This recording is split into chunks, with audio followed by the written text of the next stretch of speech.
typing? Actually, I'm trying to set up a guest. Who? This band is coming to next stage. You type like a moose. I'm sorry. How's a moose type? Like you. It's all the way I type. It's loud. It's not loud. It's loud and moosey. Isn't it, Everett? Yes. You had your headphones on. You couldn't hear that. Yes. Sorry. Is this a band I already know about? No, it's one they don't want announced yet. All right, who is it?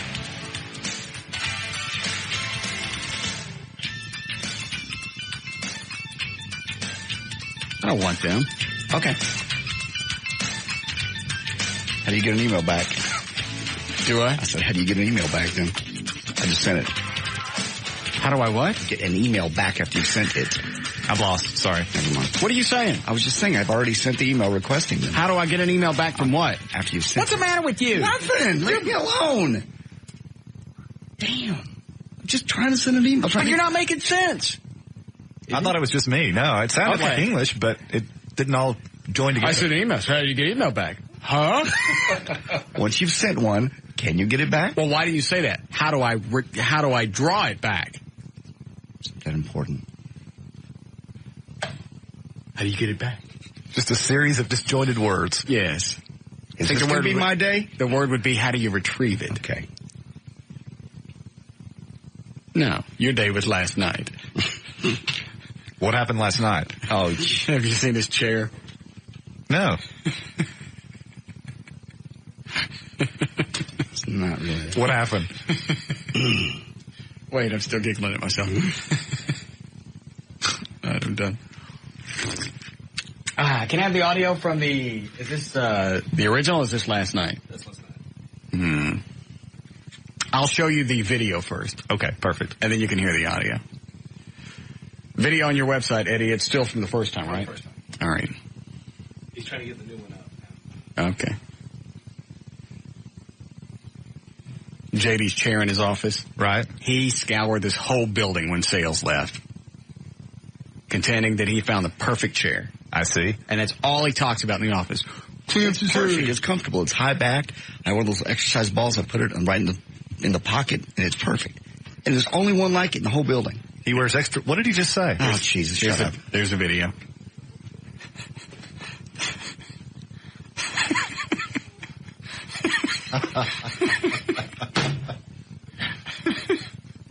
Right down the middle of the back of it. Now you've got two. Not really. Last night. Well, the first time I cut straight down the middle. Last night I started cutting pie pieces out of it. I see. Well, it was a nice chair. Yeah. We take a break. Go out. It's out there in the hall. You may see it. Where is it? It was right there. You can go look at it if you want to. I'll check it out on break. All right. Would you like to hear the audio now, or you want to wait? You should probably tease it, don't you think? We don't tease nothing. Okay. Let's hear it now, then. Do you? Yes. All right. By the way, there's a guy coming up to look at our cars from the hail damage. Great. I forget the name of the company. They do it for free. We might mention it. I see. That's part of your birthday present as well. Not only do I take you to dinner, I have your hail damage fixed. I appreciate that. That's very kind of you. Hey, what'd you get from JD for your birthday? JD. You know, I don't think I got anything from JD. Well, what did he say when he called? Because obviously he called on Saturday and said, hey, you know what? You've gotten us out of many, many, many legal woes. You've done legal work for free. You've gone out of your way not only to be a fine, fine counselor, but a true friend. What did he say Saturday when he called? You guys were at the restaurant, and the tornadoes were going off, so I didn't call. All right, so Saturday's probably busy with stuff going on. What did he say Sunday when he called? Gosh, he didn't call Sunday. I was home all day too. Mm-hmm. What would you like for your birthday, Everett? This kind of reminds me of Christmas for you. Remember? No, I don't remember. The whole gift certificate scenario where JD just callously cast a $100 gift certificate your way. He didn't put thought into anything. At least he thought to give you a certificate. I didn't even get the courtesy of a phone call. Yeah. I was going to come to your party. You weren't either. You told Trey you couldn't make it because you'd been out on the lake all day and you were zits. I was not zits. Somebody I never was. said that. Never said that. Were you out on the lake all day? Yes. Zits. I was not. Yes. No. So what were you doing? Zits. when I was coming in off the lake, backing the boat up when the tornado sirens went off. And I stayed home the rest of the night, watched the weather. Isn't it funny you have time to go out and recreate? And During then the day when there was no when tornadoes. it comes to Everett's birthday, you have no time for recreation. Early in the day, recreate. At night, no recreate. Well, you know, in the very same tornado sirens that were going off for you, were going off for Russ and Trey as well. Absolutely. They were already at the coming to the restaurant. And I was not that far from my house. I could immediately gone back. I had to driven over in the middle of the hail to get there at that time. Was that what you prefer? Drive over in the middle of a driving tornado, rainstorm, hail, and driving winds? Yes. It was my birthday. Yeah. Sorry, perhaps next year. I'll get you something. Hey, you don't want nothing now. That's okay. It's the thought that counts. Yeah. And I thought about it. No, you didn't. Yes, Chad? How you doing, Russ? Good. I was just curious, is satellite radio censored or uncensored? I believe it is uncensored. Why? Oh, that's good. I was just checking in on that. That would give you a better forum. For what? For radio. I'm not going anywhere. All right, bye-bye. Thank you. Just talking out loud. Nothing to see. Ever did check my contract last weekend and said that,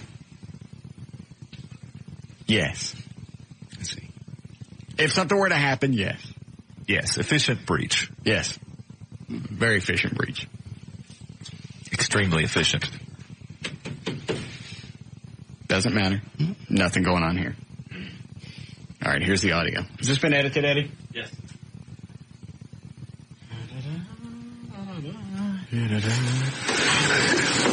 Where's the goggles? Right there. Oh, yeah.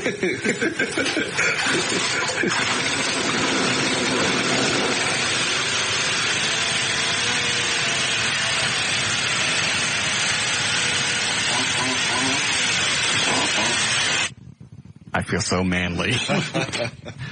Cutting up a chair. It's just the noise. I don't care what I'm cutting up. The fact that it was your chair is just a bonus. Yeah. That's funny because the other night when I started, I was just cutting up boxes. I wanted to see if it works, see if it still had gas in it, because it's a chainsaw that Jesse James gave us to auction off. Right. We just haven't gotten around to it. We should do that since it's signed. Yeah. Before I rub the signature off.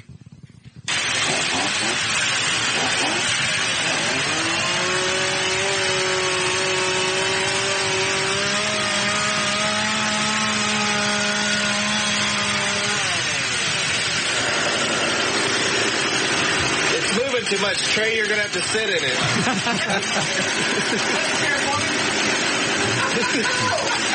Every time I kept trying to cut it, it kept spinning around.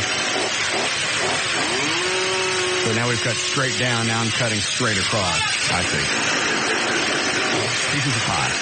Yes, exactly. It's going all the way across, dipshit.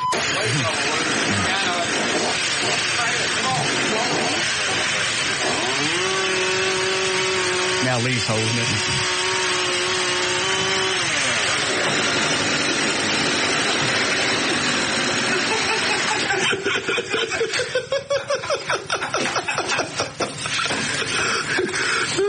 Come on, we gotta touch it. Yeah, I'll get the rest of it off tomorrow. Friday? Where's his jacket? I don't think he brought it today because it's... No, he's doing... Where's the piece? He's doing the promo. Where's the piece? Lee, there. Yeah, it's right on top there. Right on top of his desk.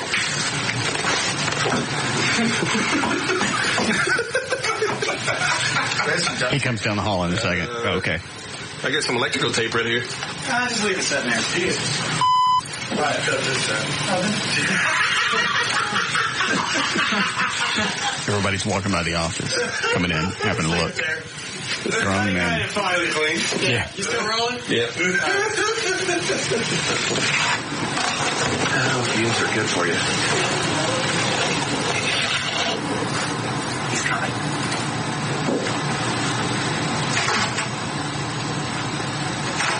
I smell the gasoline. Oh, God!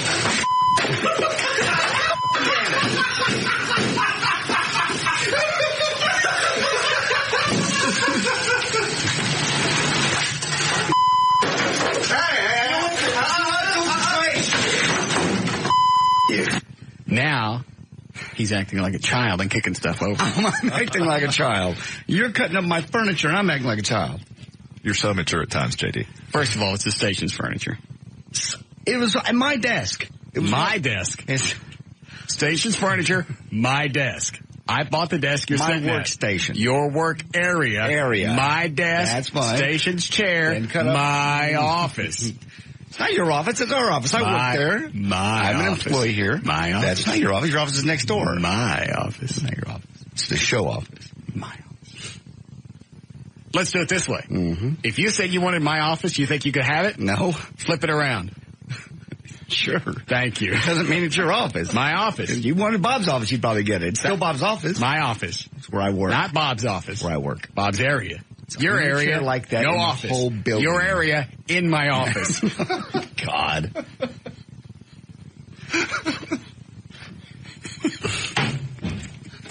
Let's go in there with a handgun and just fill it with lead. Only chair like that in the whole building. That is not. It is too. There are none more like that. All the rest of them are short backs. Go buy you one and I'll pay you back for it. Run down to some furniture store and get one. Nice big high back chair. Get a nice one for a couple $100. You pissing a moaning wench. I no sense of humor ever since you hit mid-age. Oh. Well, and you had this coming, JD. How's that? You show up for Everett's birthday. Well, not only that, but maybe this will teach you to be humble about your chairs in the future. Walking around gloating about how great your chair is to everybody, how do you think that affects people? That makes them take a chainsaw to my furniture? Technically, you were asking for it. Oh, I didn't see that then. Well, it's like somebody in a Corvette parking in two spaces. Yeah. You're kind of asking for the key. Yeah. That's exactly what you were doing. Your chair was a Corvette parked in two spaces. It's my job to cut it in half.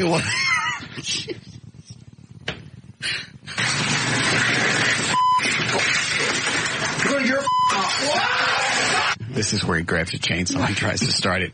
We scatter like roaches.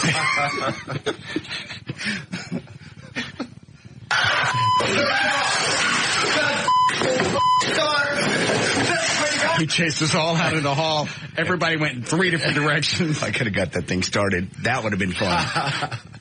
Running after people that are running from you with a chainsaw going. It absolutely looked like something out of a Friday the 13th. Start Leatherface. Started. Yeah, start this damn thing. They're all gone by now anyway. What? I turned around and see Eddie filming at that point, and I hadn't seen it until up then. Like the way Eddie just went, what? Like nobody's ever said it to him before. Yeah. What does that mean?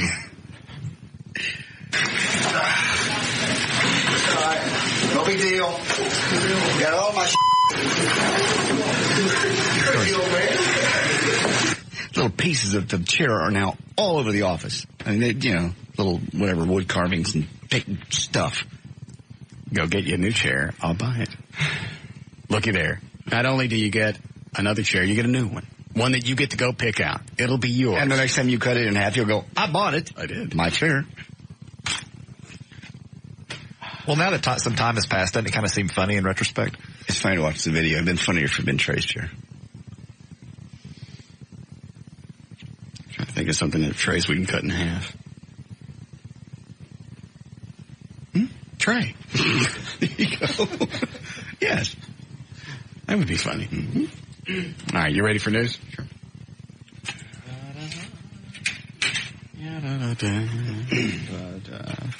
Are the hail damage guys here? Not yet. Okay.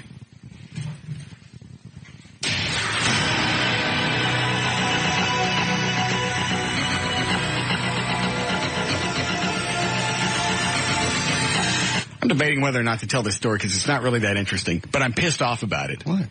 You know how I was having a special performance radiator put in the Batmobile? Yes. Ordered it like a month ago. Okay? I ain't heard from the place. They already charged $300 for my credit card as a down payment. That was 3 weeks ago. It was supposed to be here last week. I don't hear anything. Okay? Okay, so far. So I call them late last week. They go, well, it was shipped out of South Carolina. It's on the way. It'll be here Wednesday. Great. I'll have the car flatbedded over there. You guys will have it for 2 or 3 days. The new radiator's and summer's here. I'm good to go. Mm-hmm.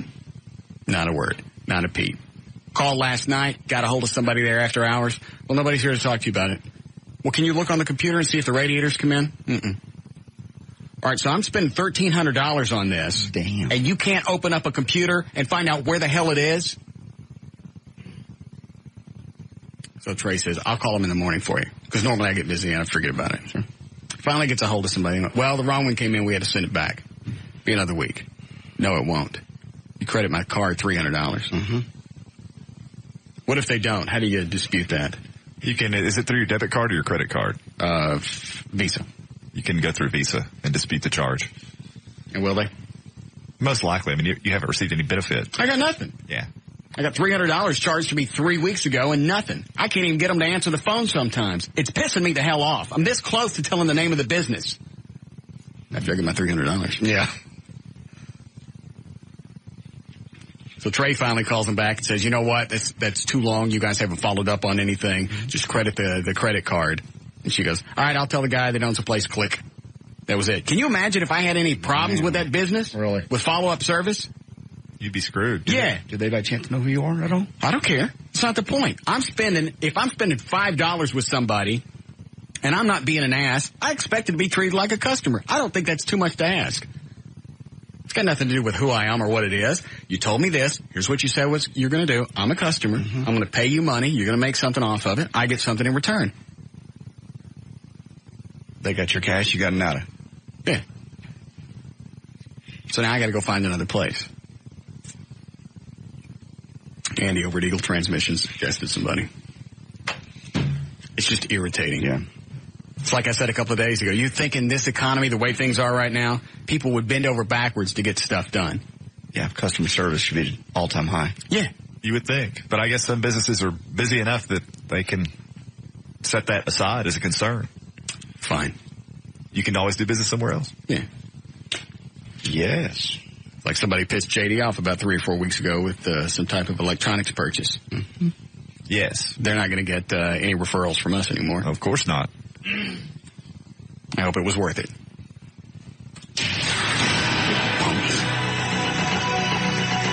All right.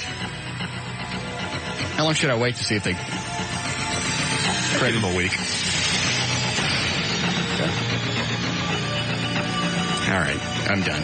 328, J.D. Ryan's on this thing. 51053. Thank you, Russ. News brought to us by World Supercross by Carrabba's Italian Grill. We have Friday, April the 11th, 2003. David Letterman turns 56 over the weekend. Shannon Doherty is 32. Vince Gill will be 46 on Saturday. Andy Garcia, 47. David Cassidy, 53. And on Sunday, Tony Dow, from Leave It to Beaver fame, is 58. Don Adams, Get Smart, 80. Damn. Yeah. Mass celebration in the streets of Baghdad, of course, and yes, the conflict is over, but Saddam's regime is nearly wiped out. However, they still say Baghdad is a dangerous place for U.S. troops. Shortly before 8 p.m. Baghdad time, a suicide bomber walked up to a military checkpoint in central Baghdad and blew himself up. Happy to say he was the only one that died. 4 Marines were wounded, however. For what it's worth, the latest casualty figures are 105 U.S., 31 British troops since the war began. Gene Simmons has weighed in on the war, rather a normally tolerant and heartfelt message. He's basically saying to the people that are against the war, suck his nads. He didn't say it that way. He said he woke up this morning to the sight of Saddam Hussein's head torn from a metallic statue in downtown Baghdad, being ridden by Iraqis. I saw Iraqis running through the streets waving American flags. I also watched with interest how the UN was insisting it... What are you doing? We're looking at each other trying to figure out what you're saying. Gene Simmons, happy.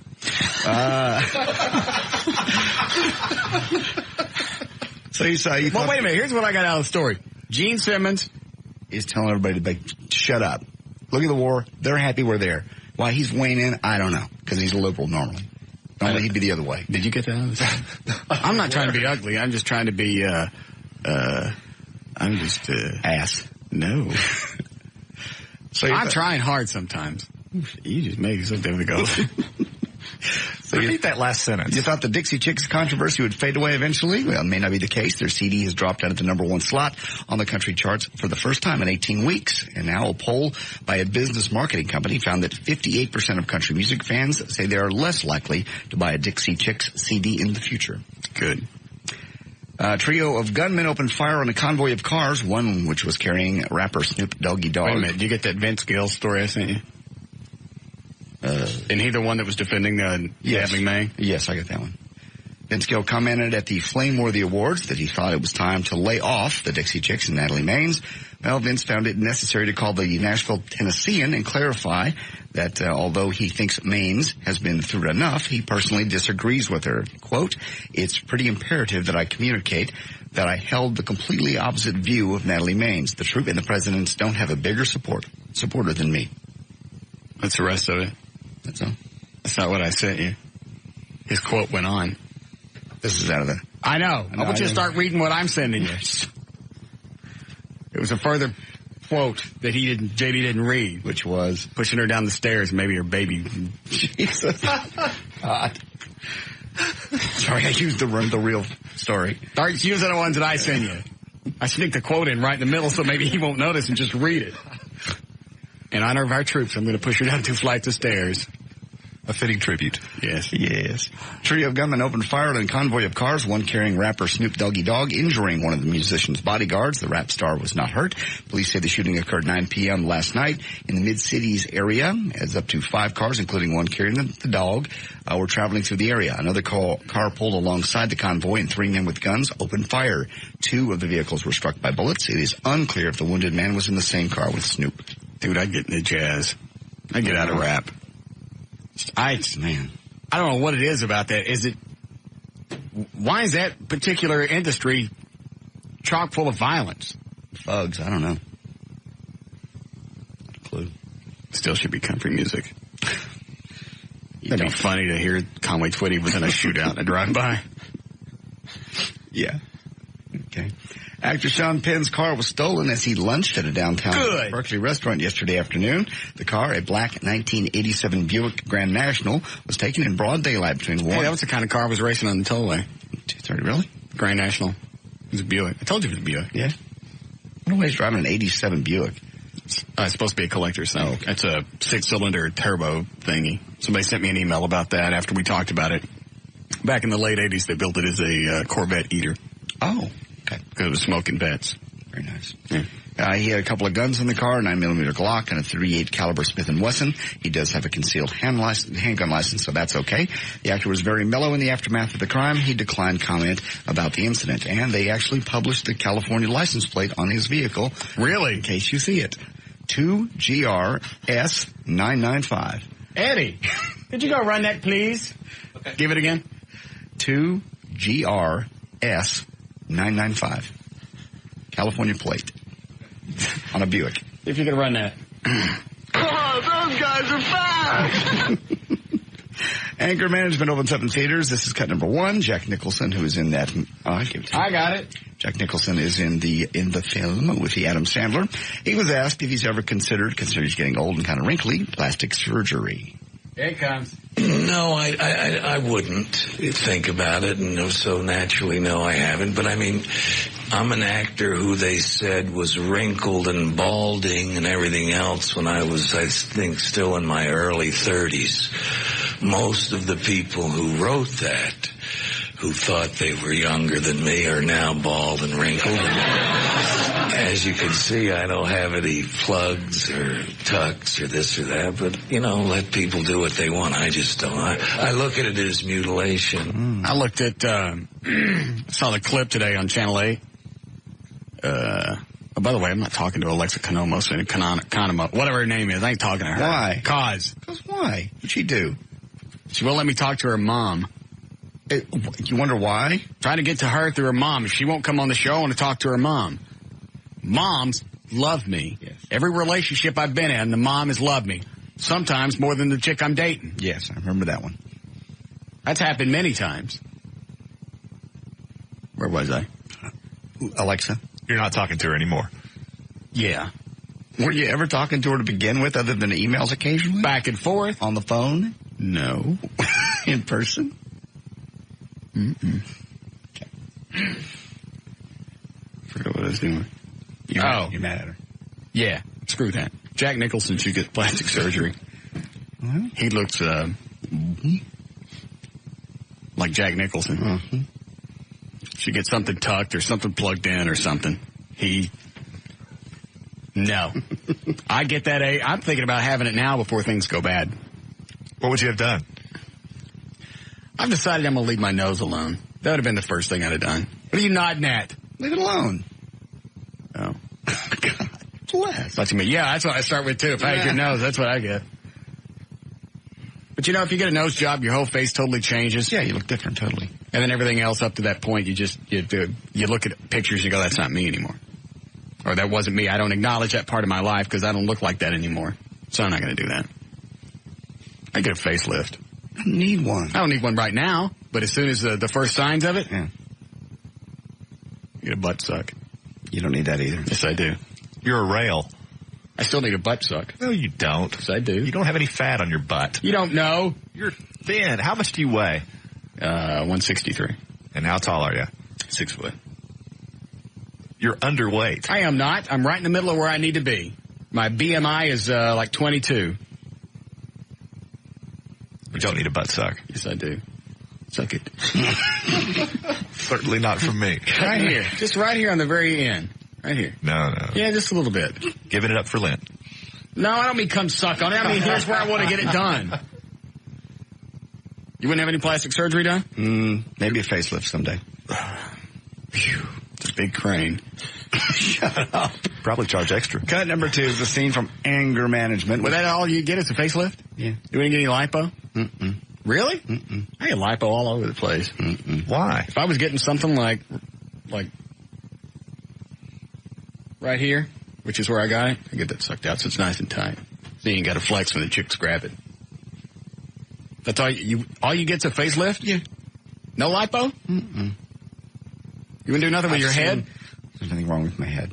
I've just seen the aftermath. I've seen the video of how they do that liposuction. Unless they change the procedure, it looks traumatic. Yeah, they suck all kinds of nastiness out of you. Oh, it's terrible.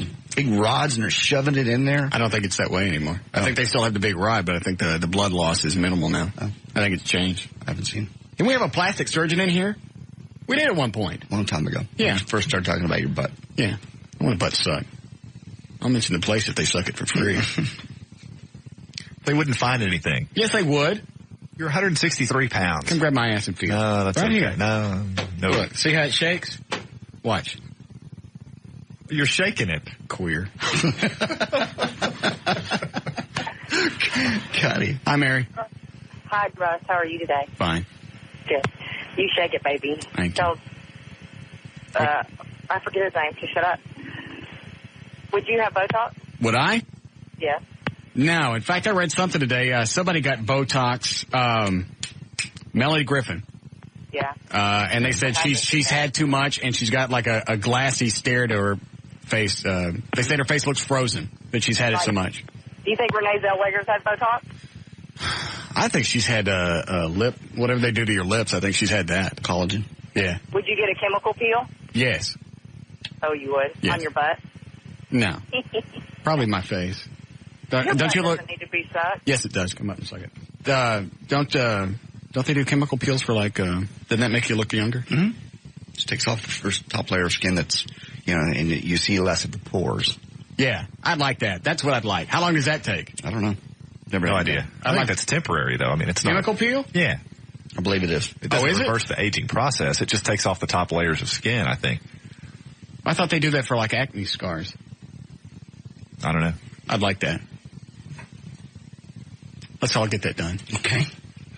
Put me down. All right. They say injections of human growth hormone, too. Very expensive. But that actually... Where do you get that? I mean, where do you get the shots? Oh, just in your bloodstream. Oh, and what does that do? It supposedly all but stops the aging process for a while. Really? Yes. For how long? A lot of... it's very expensive, though. It's like $1,800 a shot. Okay. How many? I don't know. How many does it take? I don't know. To stop aging? I don't know. Can you smoke it? No. It's a injection. Can you mix it with something? No, you can't drink it. You have to have an injection. I wonder if Fetner can get it. Probably. I'd like that. Would you take that? Oh, yeah. To stop aging? I'm not being facetious here. I really would. No, that'd be good. If I could stop aging right where I am, I'm okay. Mm-hmm. I'd like to stop about 7-8 years ago, but I'm okay with right now. Mm-hmm. What's it called? Human growth hormone. Yes. HGH. All right. And there's a lot of pills and such that are herbal that are not the same thing that you can buy on the counter. That's not the same thing. I don't want those. I want the injections. Can you give it to yourself? I guess you can give yourself a shot. Because I got a garden hose at home. No, you don't need that much. I don't know. Well, I'll find a doctor that knows about it, a real doctor that can talk to you about it if you want. I do it. It's just like shooting horse, isn't it? No, you don't do horse. Yes, I do. No. Yes, I do. You have to stop that because that... Well, I already got the marks. I know where to hit the holes now because I got the horse blisters. No, I do. You don't do horse. Just follow the tracks. Do you want to hear this cut from anger management, or do you care? Who's in that? Jack Nicholson. In this scene, actually, it's Adam Sandler's character is being confronted by a fellow student in an anger management class. It's cut number 2. All right. It's very short. All right, here it comes. You're a woman beater, and you can't admit it because you're a deluded piece of garbage. I don't know about all that, but now I understand why you're here. Adam being cute. Adam Sandler and Jack Nicholson, that opens up this weekend. Country girl turned superstar Faith Hill sits down with E's Jules Asner for an inside look at her journey from Star, Mississippi to the top of the country charts. Rather have an inside look at her coochie. In Faith Hill Revealed. It will be on Sunday night on E, cut number 3. Yes. She talks about when she first met her husband. Right away? Yeah. Oh, yeah. All of those little feelings inside of, I felt like I was about 13. Is that her talking? Yeah, that's her talking. I've never heard her talk. Yeah. That's the first one. First voice is Joel Asner asking her what it was like when she first met her husband, Tim McGraw. She sounds like a little kid. Mm-hmm. I like that. Hang on, here comes, hang on. Nipple Palooza. Yes. That's a good one. What? Thanks for coming in. Okay, that's what? Shirts are here. Okay. Where are they going? We're going to sell them here, or we sending Chloe out with them? Chloe cannot go today, so we're selling them here today. All right. How many do we have? We have 100. Okay. $14? $14 cash. All sizes. Have you seen the shirts, Everett? I haven't. Let me have, I'll show Everett. There's the front. Wow. Show logo. Okay. Here's the back. Very, very nice. Yeah. Somebody told me I wasn't the first to think of that, but it's too late. Yes. It says, Dear Hussein, you've been sodomized, signed the United States Armed Forces. Sharp-looking shirt. Yeah, those are very nice. The creative, what is it? CreativeCompany.com. Yeah. They've done every one of these at cost. First couple hundred they did for free. Is that right? Yeah. No labor, no nothing. So they're costing us about $4 a shirt. Actually, I think it's a little more, but they're cutting us narrowing it down to $4. That's really good, front and back. Yeah, and that's a good screen. All right, $14 here at the station. Can they call you and reserve a shirt? No reservations. You can give out my phone number, but there's no reservations. No reservations. Okay, I understand that. Only 100 shirts. Only 100 shirts. All right. Go ahead. Cut number 4 is Jules Asner asks Faith Hill how she felt about her deepening friendship and relationship with Tim McGraw. After the initial sparks, were you nervous about taking that jump? Is that who she's married to? Yes. Okay. Faith Hill and Tim McGraw. Why does all these country people marry each other? They just met at a concert, apparently, and that sparks hit. And she mentions the fact that she was worried about marrying another artist, somebody in the business. Well, of course, because her stuff sells better than his. It does. That's got to make him feel like crap. It does. She's more of a crossover artist than he is. And when they get in a fight, she throws that in his face. I doubt it. Well, you don't know what you're talking about. Well, if your last album sold. Yeah. That's exactly what I would do. Yeah. Oh, yeah. I'd taken it before. And, She's talking about horse here? No. What's she talking about? I don't know. You just stopped in the middle. Jules Asner asks Faith Hill how she felt about deepening her relationship with Tim McGraw. Cut number 4. After the initial sparks, were you nervous about taking that jump? Yeah. Oh, yeah. I'd taken it before. And, it wasn't the same. And I didn't ever want to, I wanted to be sure. Especially a fellow artist, a guy that's doing the same thing that I'm doing, an entertainer. What a crazy life. You always pick somebody that's not doing as well as you are. That way you always have control of the relationship. Ain't nothing like having a chick that makes more money in a relationship. They say she's gotten to be quite the little backstage bitch. Is she really? Inside word is. Yeah. Good. And she was really sweet. I did her, like I said, I've said this before, I did her very first TV interview. And she left her husband in Star, Mississippi to go with her, to date her producer in Nashville. Okay. So left him behind. So he's somewhere, working. And then she broke up with the producer to go with Tim McGraw. So she's been married once before. That's a great story. Shut up. Tell it again. No. I want to hear it again. I can't. Anyway, Bayfield. What was the TV interview? What about it? It'll be Sunday night. No, the one that you did with her. I don't want to talk about that. You've just brought it up. What do you want to know about it? I just interviewed her for a TV show that I was doing, Billy Bob's Country.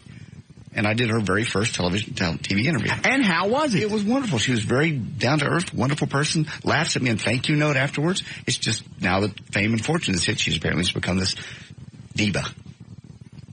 She's hot. She's very hot. He was hot then. Julie, the ex I'm working on? Yes. That's who she looks like. She looks like a cross between Deborah Norville and Faith Hill. Except bigger lips. Great big lips. Great big lips. Gotcha. Big ones. One of them's a little bit bigger because I accidentally busted it. You did not. You hit her? No. How'd you bust her lip?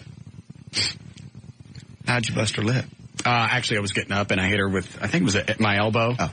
And I looked over at her and her lips just all bloody. I'm going, what'd you do? Well, I had to take her to Primacare or ProCare or some daycare center. I forgot where I took her. Care was involved. Yeah. I mean, it busted the hell out of her lip. We weren't even fighting. Took the fun out of it. You hate to waste one. Yeah. Everett. Are you done? That's it. There's news and information. I'm J.D. Ryan on Live 105.3 to talk that rocks Texas.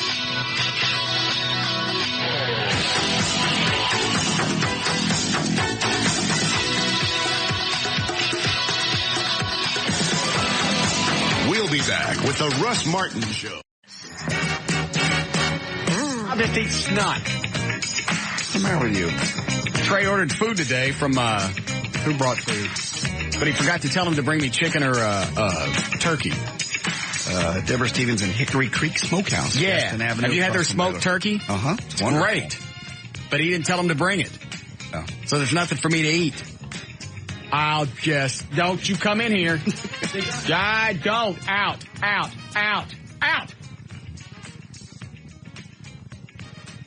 Maybe they can bring some down to the fire station later. You can eat. They're taking food over to the fire station to be nice about that as well. Right. They're helping us out with that. Fire station invited us out to dinner one right around the corner. Very nice. We had dropped off some money in one of their boots. They were doing the boot thing. Yeah. This is the last day for that, by the way, so. I didn't see them out there today. They're just different. They're moving around. Oh, okay. They do different intersections every day. Anyway, we sent some cash down there, and I don't know how they found out where it came from because I told them not to say anything. Just take the money down there and drop it in the boot. But they found out and invited us to dinner. Very cool. You want to stop by on the way out? Can't. Why? I got plans. Doing what? Having dinner. You banging what's her face with the big milky jugs? Yeah, pretty much. Doesn't that sound like a better plan than going to dinner with firemen? It's Friday night. Some of the firemen are fat. What? Hop on one and there's lazy boy. Not tonight. All right. It was half the fun last Saturday night with Everett at his birthday dinner. Was. Oh, the girlfriend. Yeah. His lovely honey had a little too much wine. Popped him out. Oh. Not all the way out. Just partially. It was a nice shot. Oh, yeah. Those are big. Mm-hmm. Marvelous. Are they? Absolutely. Big nipple. All right. Speaking of nipples. Yes, Gail, what do you have? Sponsor Home Depot. Thank you, Home Depot. And traffic. Westbound 635 LBJ before Marsh. There's a wreck in the HOV in the left lanes. It's a motorcycle and a Jeep. Looked like a crotch rocket when I came by. You've got all the emergency equipment on the scene. A backup to around Preston Road and a big onlooker backup too from beyond 35. On southbound Loop 12, Walton Walker at Grawweiler. The two center lanes are blocked and I-35 is I-35 is the backup. In Fort Worth on southbound 35 past Northeast 28th Street. The two left lanes blocked by a crash. It's backing up toward Loop 820 now. This also brought to you by Blockbuster. Blockbuster has 2 great ways to take home the Wild Thornberrys movie. You can rent it on DVD or video, or you can buy it on DVD. Rent or buy at Blockbuster. I'm Gail Lightfoot with traffic on Live 105.3, the Talk to Rocks, Texas. Thank you, Gail. Beautiful, beautiful weekend in store. And take the boat out tomorrow. It's going to be sunny and about 80 to 81 degrees. 52 for the low tonight, and Sunday equally as nice. We have, let me see, 77 degrees currently at Live 105.3, the Talk that Rocks, Texas. All right. Yes, William. Yeah. The reason for Snoop Dogg being shot at and stuff, he used to work with Death Row with Suge Knight. If he was to die anytime soon, Suge Knight would gain millions. So you think Suge's trying to kill him? I wouldn't be surprised. Tupac came up dead. You remember when Tupac got shot? Yeah. And Suge Knight only got shot in the head? Right. How's some big-ass dude like that going to get shot in the head? You know, big as he is, and they missed him? Why is it all the rappers are shooting at each other? It's just to gang money. Once one dies, the other one's going to gang money. Well, I know, but you don't see Axl Rose shooting at Steven Tyler. I don't get it. Why is it just... That's true. But it's all about money and power. Well, rock has money and power. Why is it rap? Is it just because you black people are mad at each other? Just money. It's not mad at each other. Just one going to gain more power than the other. That didn't really make any sense because it's just the black community. I mean, you don't see for money and power, you don't see Kaja Gugu going after Oingo Boingo. But at one time, Suge Knight went after Vanilla Ice too. Well, he had it coming. He was a loudmouth white bastard. Well, he took all his royalties for like $5 million. That's what Vanilla Ice said, but Suge Knight denies it. Real? Well, how did he take all his royalties? According to him, they busted into his hotel room. Told him, and left all his royalties laying on the end of the bed? He told him, well, it's a long ways down over this ledge, so what you gonna do? I heard that he dangled Vanilla Ice over the ledge. Well, is that right? Told it was a long way down, and he just signed everything over. I'd give it all up. Take my royalties. Yes. Just like Left Eye from TLC. Anytime somebody signed with Suge Knight, they end up dying. Well, why would anybody sign with Suge? They think they're going to get some good money out of it. Their career's going bad. And Suge Knight doesn't have anybody on his label now. It's Pissy Poor. That's the name of his label? It's Death Row, but now they call it The Row. Oh. The only money he makes is off Snoop and Tupac Shakur. He has no one now. Well, why would Suge go after Snoop? Why would he have him killed if... Well, they had a little words when Snoop decided to leave. They had words between each other. What they call each other? Right, and they both are L.A. gang members. I believe Suge is a Blood and Snoop is a Crip, one of the two. That's always bad. Yeah. The Crips? Well, when you get one pitted against the other. I know, but just that name, the Crips, that always scares me. I don't even know what it means. Right. I just know it's a gang group. I didn't know it was in L.A. Right. How do you get to be one of these guys? How do you know all of this? Watching the news. I never saw any of this. You have to catch that late night L.A. Confidential and stuff like that. How do you get into one of these gangs, like the Crips? You want to be beat up real bad? No. I don't think you want to be in one. Well, that doesn't sound fun. No, bad. Beat you up. There's got to be some other attraction. Well, how bad? Why would they beat your ass to let you in the club? I guess to see how much you're willing to take. How tough you are. How tough you are, you know. Yeah. Maury Povich had a video. They took some girl trying to get into a girl's gang. And they just beat the hell out of them? Beat the hell out of this girl. They screwed her. Well, the one I saw on television, they were just beating her up. Girls beating her up. So also to get in one of these clubs, you got to be gang raped? Right. There's a lot of stuff out there. What's the matter with you people? Not me. It's that money and the love you don't get at home, so they find it somewhere else. I know, but you don't see white people getting the hell beat out of them to get in the Columbia Record Club. No. No. Wait a minute. If you whoop my ass, I could get 12 CDs free? Yeah, okay. Bring on the bag of quarters. They had an exclusive in the Biggie Smalls death, and they found out everything, but the chief of police told them just to ignore it. See, the guy found the car, he found the plans and everything. They just told him to ignore it because they believe Suge paid off people in the police department. Really? Yeah. I think P. Diddy next. P. Diddy's going to get it? Yeah.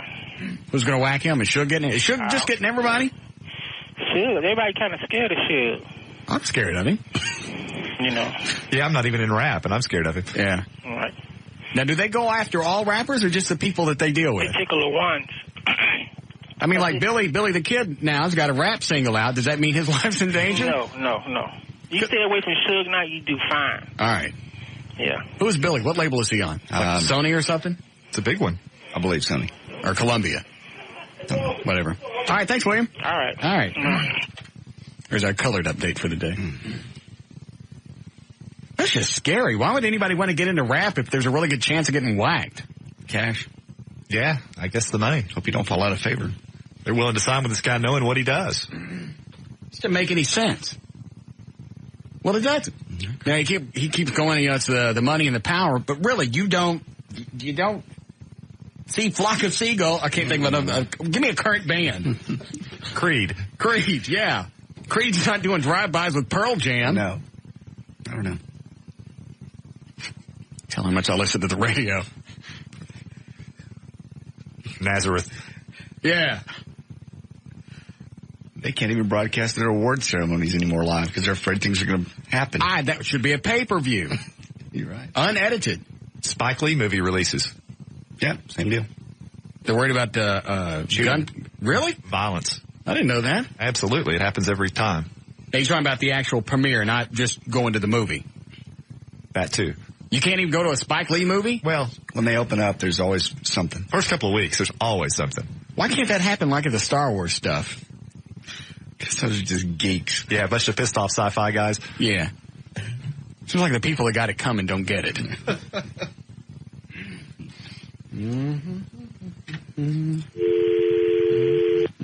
Yes, John? Hey, Russ, I got a question for you. Right. How much are you paying JD? Why? Well, last week I was talking to a buddy of mine out in East Texas, and he swore he saw JD at a kid's party dressed up as a pirate. Now, what's up with that? All right. Is that true? Is that true? God bless you, John. You know, what exactly is it, what is he doing? Dressed up as Captain Morgan or something? This show is starting to piss me off. He can't go anywhere and do anything. What? That was an hour and a half away from Dallas. We broadcast at least an hour and a half away from Dallas. In the middle of a state park. Why are you running around in this Captain Morgan's out? Why didn't you give that back when the appearance was over? They never asked for it. Thanks, John. I don't think you were supposed to keep it. That's like $1,000 outfit. Is it? They didn't. Yes, they didn't ask. I believe that was on loan while you were doing Captain Morgan appearances. Don't bring it up. What are you doing running around wearing it? It was a kid's birthday party. How much did you make? I didn't charge them. It was a friend of mine's kid. And the pirate, it was the theme. I got a picture somewhere. Hang on. A picture. It was a pirate. And then you go down the little nature trail, and at the end of the trail is a treasure. You got the long black hair, great big sunglasses. Right. You look like a fat Howard Stern. Look at him, doesn't he? Yeah, in sort of a medieval way. Yeah. In a big costume. Anyway, it's a kid's birthday party. Did you make any money? No, I did it for a friend. You mean you can't even get paid to do that? It's in the middle of nowhere. I didn't think anybody'd see me. It was in the middle of a state park. You went out to a state park dressed like a pirate.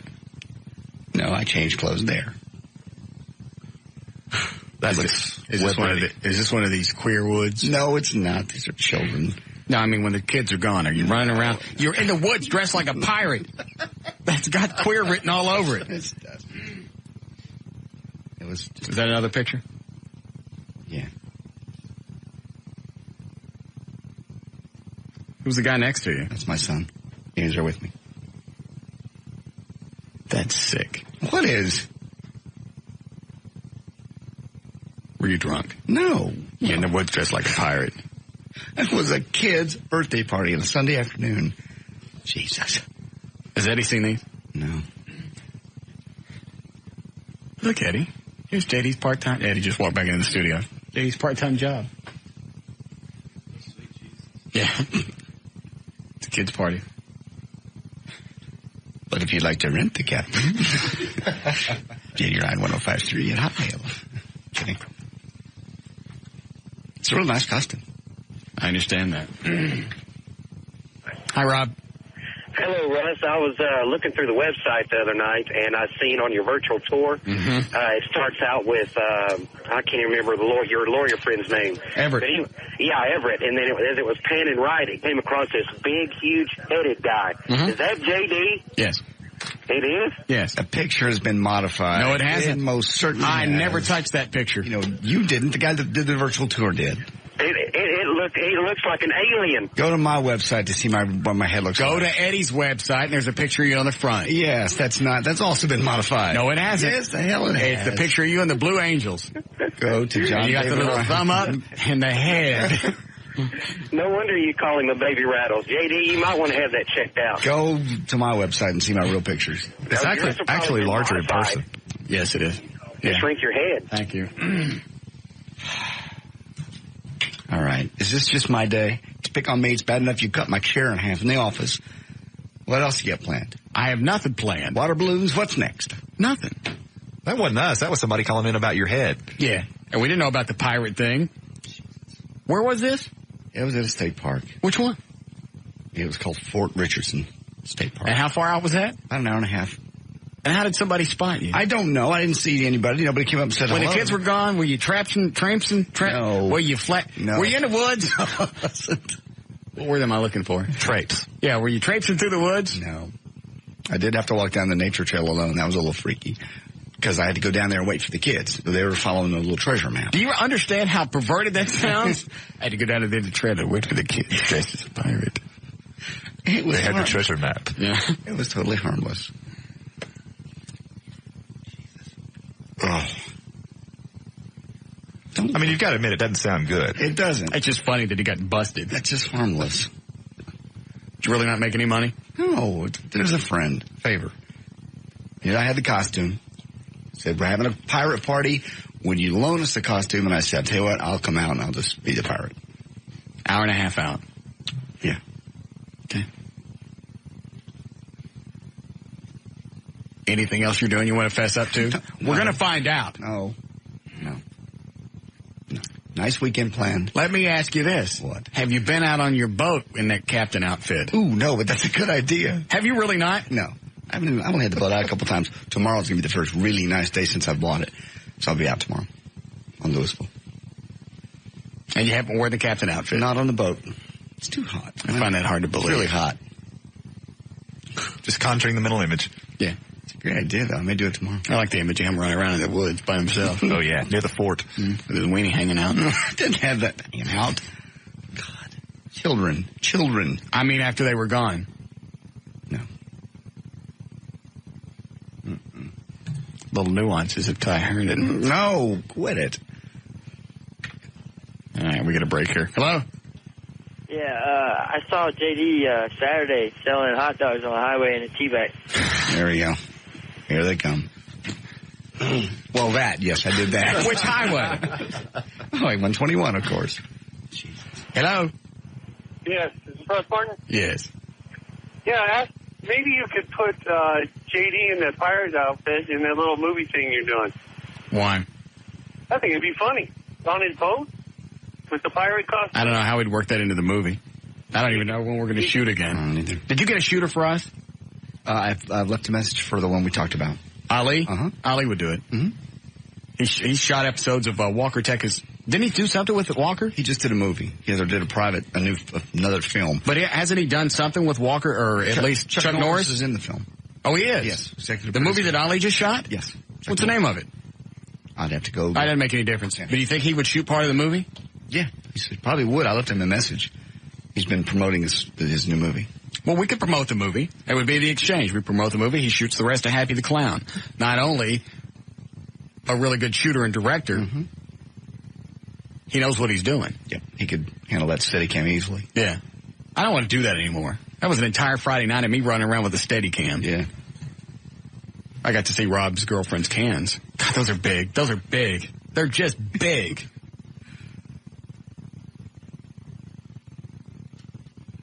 Huge. Yeah, they're big. Very nice. seen everybody's girlfriend's cans. Everett's? I didn't see all of Everett's. Yeah. She didn't pull them all the way out. Okay. Good God, man. We're sitting in the middle of the dining room at Three Forks. Just pull them part way out. You're right. Yeah, that's what protocol would dictate. Yeah. And I got an email from her the next day apologizing. Did you chew her ass? No. Somebody did. Wasn't me. She said that I was informed that Everett was, and I didn't tell her anything. I thought it was funny. That made the night. Oh, yeah, she's a scream. The drunker she got, the funnier it was. She's going to the bathroom and Everett gives her the string so she can make it back to the table. She sends me this email. It sounds like somebody crawled right up in her tuchus and chewed for a couple hours. She said, I was informed that I humiliated and embarrassed Everett right in the middle of the Three Forks. Was this email before or after we got on the air and talked about it? It was before. Okay. I don't know. And you didn't say a word? No. Dude, she named my tooth. Come on, this chick is pretty kooky. I mean, I love her to death. She's wonderful, and she's extremely funny. But I understand. This is Harry. Yeah, this one right here. Right in the middle of the dinner, she leans over drunk, grabs Everett by the side of the mouth, pulls it over, and goes, "I named this for Harry."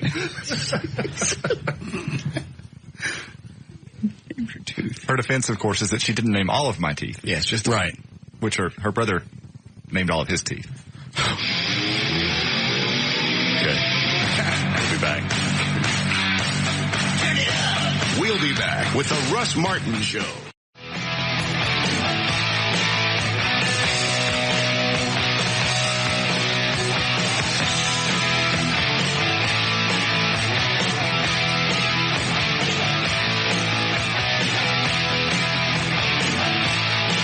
Anybody know the story about the chicks that are trying to get into some kind of golf club? They're pissing and moaning. And some guy, I saw it on the news yesterday and again today. I did the story on it the other day. Oh, the guy that I guess that owns the club or whatever says, if I drop dead right now, nothing's still going to change and I get in. It's not going to change. Not going to happen. We decide who comes in our private club, and at this point, it's a single-gender club. Tiger Woods spoke up, said, I think you ought to let women in. He goes, look, I don't tell you how to play golf. Don't tell me how to run my club. I don't tell you how to steal TV. Shut up. Hold on. Yes? What did you want to know about it? I mean, you said if Hootie Johnson is the head of Augusta and the head of I guess it's now decided they wanted to try to get women on the Masters. Who is they? I believe it's now. I can't tell you the exact name of the organization, but they wanted, because it's the... All right, a women's group wants to get into this. Get a woman golfer into the Masters because it's the most publicized golf event of the year. But it's only for guys, right? That's correct. And it's a private organization? Yes. And the Masters, so they didn't put CBS in any problems. They said, no commercials. We'll pay for it. Really? Yep. I saw one of the chicks from whatever group, we'll just call it now because they're the biggest bitches. Yep. Said that this is nothing short of racism. No. They got colors in there, don't they? Yes. Okay. So racism is out. Yeah. Sexism. They've got it all wrong. Yeah. And why is it you can't have a private organization anymore without anybody trying to get in? This one I don't know. Well, you can, but only within certain political groups. Well, like what? Well, for example, you have the NAACP. Yeah, I don't want in that. But it's clearly a black person's organization. Yeah.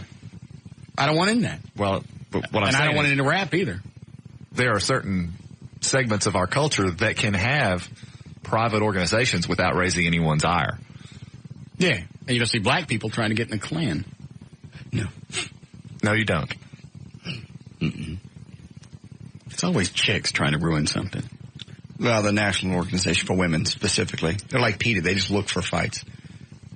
They're not even chicks you want to sleep with. Mm-mm. They were hot. You'd let them in. But this was some dried up thing on TV today with lips. Go to their website. Look at some of the women on those pictures. On now? And that woman, she even made feminists mad because she was threatening, that they were going to, sabotage stuff and, trying to boycott anyone that was associated because, there are a lot of CEOs and high-powered people that are a member of Augusta. National Organization for Women.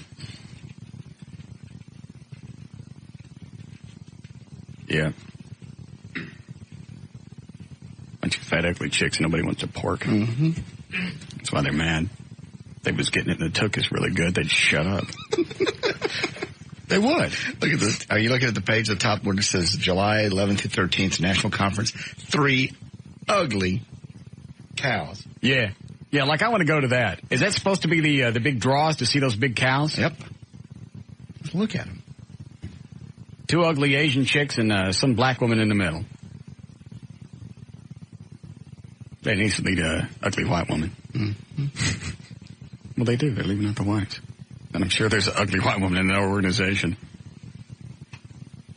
Mm-hmm. Yes, Dan. Yeah, Russ, it's the club itself, Augusta National, that has no women members, and so she's got her cooch all in on about that. So she just wants into the club and not the tournament? Yeah, she just wants a woman in there. She doesn't even want to be in there necessarily herself. No, she wants a golfer to play in the tournament. She wants someone from the LPGA. I think that, in fact, Hootie Johnson even said that a woman would be welcome in the tournament. Like if they won the National Public Links. Sure. Somebody say something. I don't know what he's talking about. No, she wants a woman on to play in the Masters. That is, I mean, no ifs, ands, or buts about it. That's what they're going after. And they said no, so screw them, right? Right. Here's the statement on the website. Controversy surrounding the Augusta National Golf Club, its Masters tournament, blah, blah, blah. It's not any more about golf than the debates over the Title IX are about college wrestling. I have a word for the members of the Augusta National. This is on, again, the National Organization for Women website. Got it. You could have taken a bold stand on behalf of women and against discrimination. Instead, you helped Hootie hang the sign on the treehouse, no girls allowed. But you're not little boys, and Augusta National... Don't these bitches ever watch Little Rascals? Isn't a treehouse. It's not a He-Man women's hater club if women are in it. God knows we have to have some place to go. Yeah. Membership roster of Augusta National reads like a who's who of the you let them in. There's going to be tampon boxes all over the place. Nursing stations. Yeah. It goes on and on. Was that the whole thing? No, it goes on. Half the whole page. Yes, John? Hey, boss. Yes, sir? Trey should really shut up when he doesn't know what he's talking about. Yeah, you should shut up. You don't know what you're talking about. Okay. If you check, it's been in the papers forever. What Martha Burt wants is a female member at Augusta. See? She doesn't want somebody to play in the tournament because that woman would get her ass handed to her. Well, yes, she does. She wanted Annika Sorensen to play. Idiot, Trey. You're an idiot. Trey, you're an absolute idiot. Okay. Idiot. Okay. Your nipples are sucking all the blood out of your brain. God. Dang.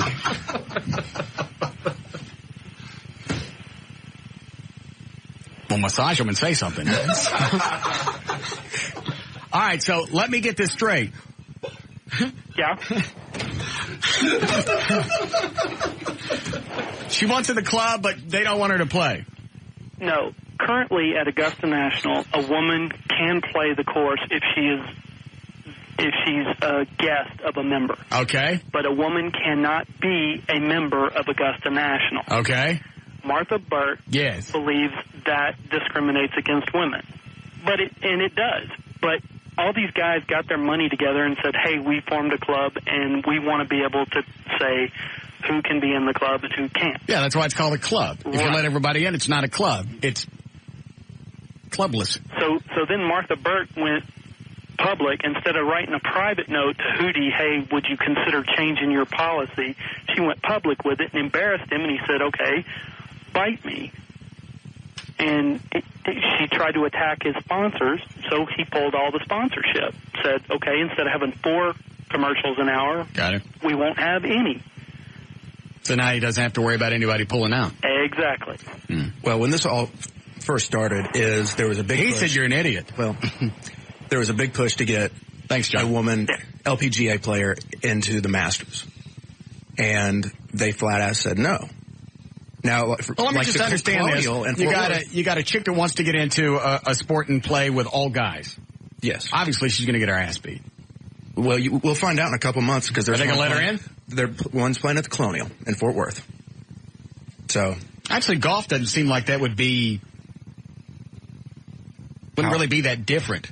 Well, the women's tees. I mean, it's not like women playing basketball with guys. Well, they can't drive them as far, and I mean, the best men's scores beat the best women's scores every time.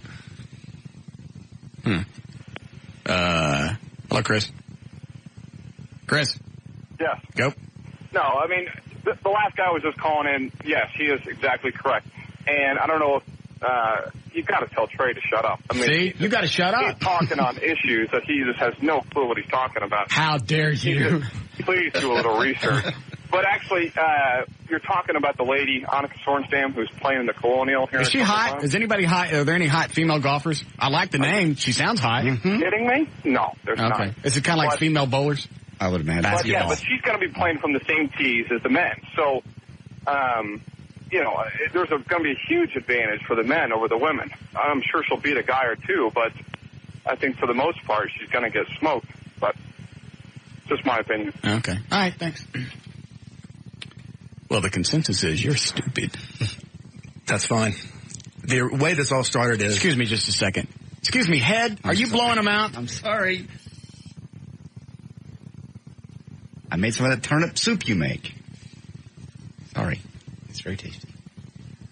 The way this started out is a push to get a woman to play in the Masters. Now, Martha Burke may have... I don't even know who Martha... Is that the now chick? Yes. All right. This is a fascinating story. I sure would like to know how it ends. How does it end? It ends that the Masters is being played right now, and they told basically everyone to... Screw off? Yes. All right. Because it's a private thing. Private club, and they have enough money there. They don't need sponsorships or anything else, and everyone is still playing. No one pulled out. It's exciting. Golf is so exciting. Did anybody ever explode? I don't think so. No. No fights?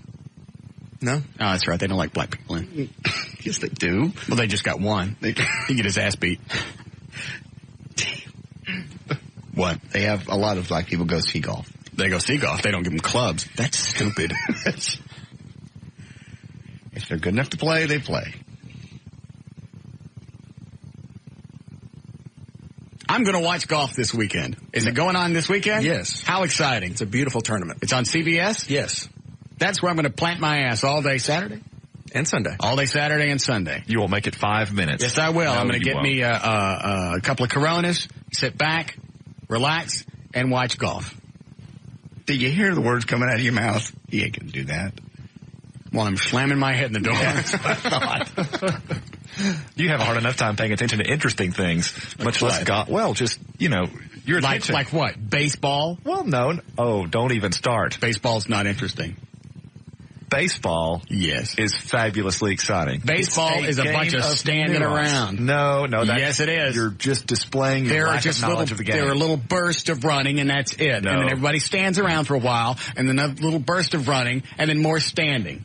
Baseball is an exaltation of subtlety. I don't like that. So is chess. Yeah. Not exciting. Exactly my point.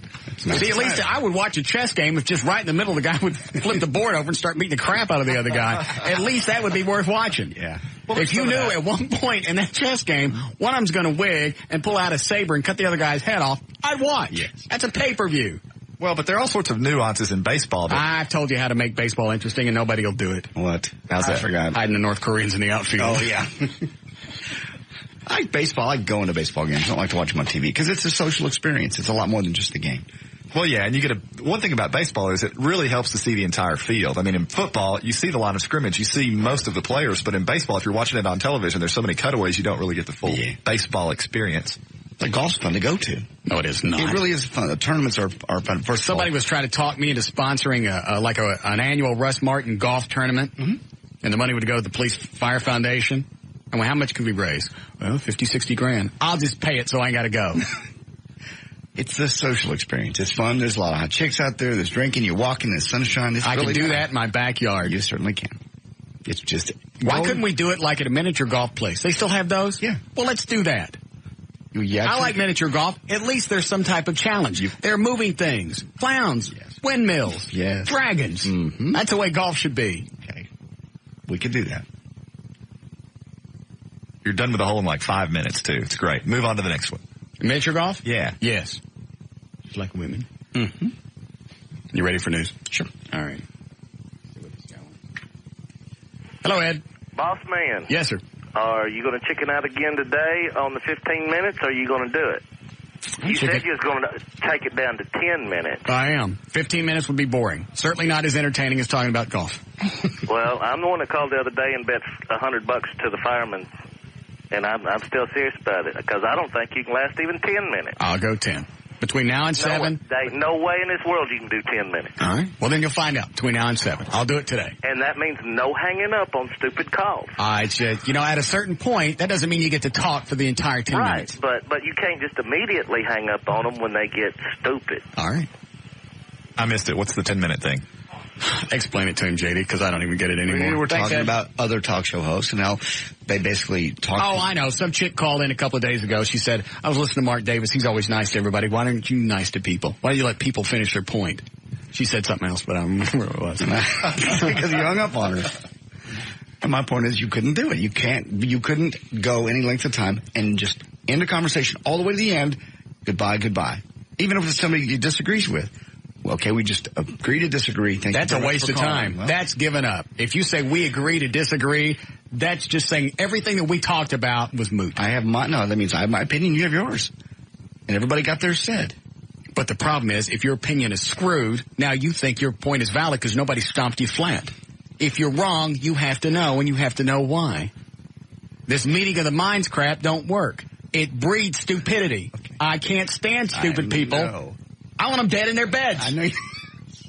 I know. So that was the deal. The deal was if I could go 15 minutes and just do a real show, real talk show.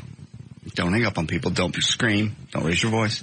So you're going to attempt to do this today? Possibly. We were going to do it yesterday and I forgot. 15 minutes. We're going to do 10. Just 10. The point we'll get across in 10 minutes. Probably get it across in 5. It's just going to be bad radio. I don't think it'll last that long. We'll see. All right. You ready for news? You'd like to. Okay. Can we do this, Eddie? All right. All right, 4:33. J.D. Ryan's on the thing. All right, thank you, Russ. It's Live 105.3. The news is brought to us by the Outback Steakhouse this time around. Fierce fighting and airstrikes have completely destroyed the ability of Iraqi's regular army and Republican Guard to mount conventional fighting, and no major military force remains in the country. Though parts and forces and pockets of resistance remain, many military officials were detecting no indications of any command and control ability on the part of Saddam's forces. So I got to mention this because I forgot. We sent about 70 of the shirts. You've been sodomized. Okay. Signed the U.S. Armed Forces. It's Siegel's Southwestern at 75. They should be there right now. I was going to mention this about a half an hour ago and I forgot. $14 cash. $14 cash, 2 per person. Once those are gone. Oh, we still have some here at the station, so if you want to come by here. But that's where they are right now. Siegel's Southwestern at 75. Everything you need for a swinging afternoon. Okay. Someone posing as an American Red Cross worker has been calling spouses at Camp Pendleton and telling them their loved ones were killed in the war in Iraq. Base officials who don't know who's making the prank calls issued a statement this week warning spouses and asking them to report the calls to authorities. Officials emphasize that next of kin notification is done by the military and not by the Red Cross, and uniformed officers, usually including a chaplain, deliver the news in person. Officials say it had a devastating effect on those families awaiting word on their loved ones. What's just sick people. The vibe off of that? Just what is it you get out of that? Just sick people. Some people enjoy causing pain. I know, but that one's stupid. Yeah, heartless. All right. Okay. I think we've discussed this to the fullest extent. It's stupid people and it's heartless. Thank you. Go right ahead. So this is why our soldiers sacrificed their lives in Iraq, so that Sony could profit off of them. Sony has now trademarked the term shock and awe. They registered the phrase with the U.S. Patent and Trademark Office one day after the war started. And according to London's Guardian newspaper, Sony is hustling to put out Shock and Awe, the video game.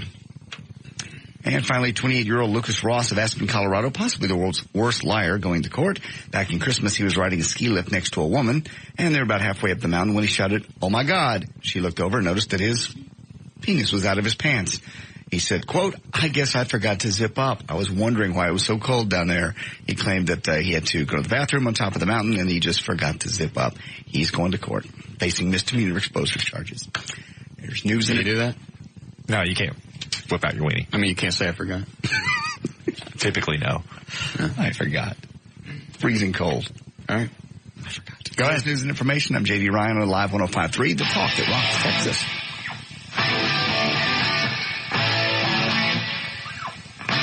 We'll be back with the Russ Martin Show. Tell her to shake it, shake it, shake that healthy butt. Baby got back, baby got back. I don't know what to say. All right. You ready for traffic, Gail? I sure am. All right. What do you have? Well, I've got Blockbuster and a big old wreck in Hurst. Southbound Loop 820 at Highway 10. Only the left and right lanes are getting through. Traffic's backed up onto 183, which is backed up from Precinct Line Road. Now in Dallas, southbound 35 Simmons, just before Continental, there's a wreck in the left lane, and that's the heavy side of traffic anyway.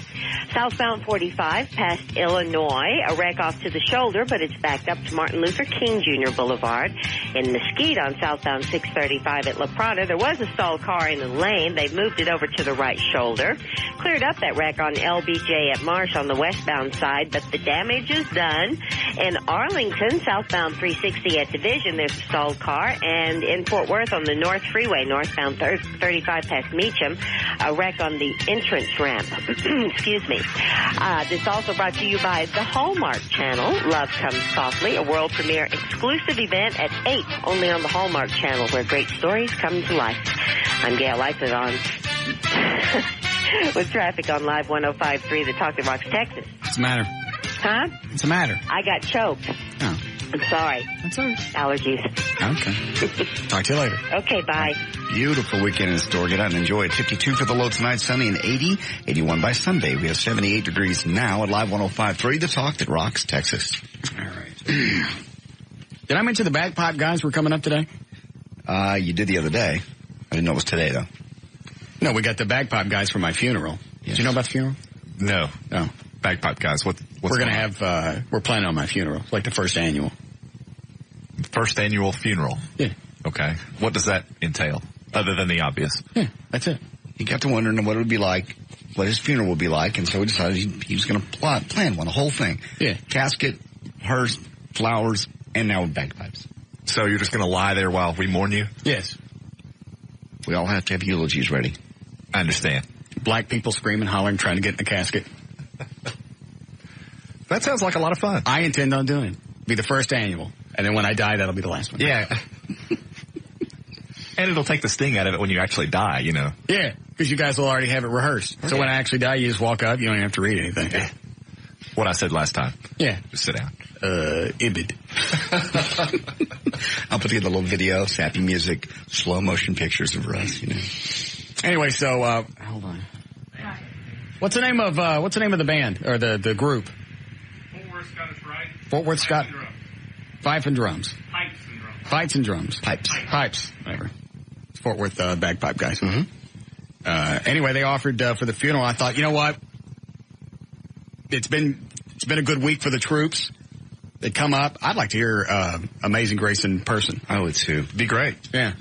I actually went to a Scottish wedding where they had some guys come play bagpipes. It was very, very moving. Trey says it's damned loud. That too. Just 3 of them, because they had to take them to the second level upstairs just to tune up. Yeah, how you tune it back? I don't know. How could you tell when you're in two? Air gauge or something. Anyway, so Trey goes, you need to listen to them. I went, can they not play? He goes, no, they're great. You're just loud. So we'll figure out a way around it. What all do you guys play? What are some of your swinging tunes? What's in your repertoire? Scotland the Brave. That's it? You do 2 songs? Let's see, what else? It's like going to Inagata DeVita concert. Yeah. Who was that? Iron Butterfly. Yeah, it's like going to Iron Butterfly. All right, here we are. Wait a minute. Cockney Jocks, Cock of the North. Tunes like that. Are you guys hits? Yes, the big ones. Are you guys any good at this Amazing Grace? A little. Yeah. Have you done it a lot? Oh, yeah. Okay. I'm anxious to hear this. Me too. Yeah. It'd be beautiful. All right. And you guys are already warmed up? Yep. How long does it take you to get in position? 30 seconds. Give me you guys stand up and just give us a little taste of something. They're wearing their kilts and everything. Let me pull the level down on this because I don't know how loud it is.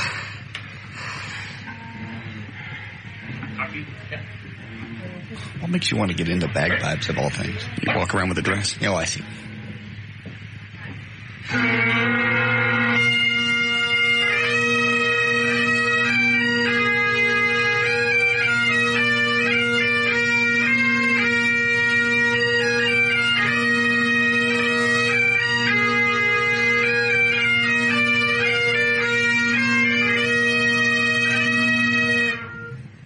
Very nice. All right. So anyway, a little after 5 o'clock, they'll do the Amazing Grace for our troops in Iraq. Very nice. And the fallen soldiers. All right. Guys, relax. Don't get too drunk. Let me think this. So anyway, they were kind enough to come up. You guys really dangle in the dress? What? You guys really dangle? You don't wear underdrawers? We don't like to talk about that. All right. I don't want to see anything. I just dress. Sometimes the wind comes up. You don't want your crank flopping. I always heard that. I couldn't care less. Just slight curiosity. I don't want to see any hairy Scottish things. Hi, Tanya. Hi. Yes, ma'am. Hey, did you guys ever figure out who was the smartest one on the show? No. I know you don't have the patience to do the whole IQ test thing, but there's got to be another way to figure this out. Is there another way to figure out how smart you are? Is IQ really the litmus test? I don't think so. I think it's just, there's so many things that go into intelligence. There are people that are smart in math. There are people that are smart in English. There are people that are smart in music. There are people that are smart in mechanical things. It's difficult to assign a singular number. I know, but, you like an overall general thing. Thanks, Tanya. I think it's very difficult to quantify. I think if I had to actually make a list, I would put Everett and Eddie at the top. And then probably, I'm going just on basic education and retention of knowledge. That's what I'm going with right now. So I would put Everett, Eddie, and then Trey, because he seems to be well-versed in a lot of stuff. He's just stupid. He locks up when he's trying to retrieve. He's a good vault, but you can't get crap out of it. Yeah. And then probably me, and I put JD at the bottom. Thanks, Shannon. You really seem to be stupid about a lot of stuff. I'm very smart about a lot of things, too. But you can't read. I can read. Who told you that? I can read just fine. No, you can't. Yes, I can. You probably understand it okay, you just can't articulate it. Okay. What do you want me to say? Nothing. I just if I got to defend myself, you're just going to go, no, you can't. So it was just funny to watch his face. He goes, what? No point in me trying to defend myself. It's like when we had where are those third grader questions or sixth grade? Where are they? Right here? Like, I couldn't answer any of these. Oh, sure you could. I couldn't. You picked the easy one. Here. Well, let's try it again. All right. I'm just going to randomly pick a question. Everybody jump in. All right, who floated? I asked you to tell us something. Sorry. See, you can't even follow directions when you fart. Good God, man. All right, go, Everett. Don't pick them out. Just run them through. Was Lorenzo de' Medici a Renaissance patron of the arts or a medieval monk? I can't focus because JD's funk is all over my face. Well, that's a 50-50 deal anyway. You can guess and get that right. Art.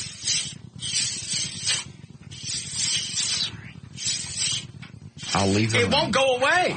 Can you smell that? Oh, yeah. My Lysol is powerless. I made turnip soup. Sorry. Smells like possum jowls. Go ahead. Spell the superlative form of the word fuzzy.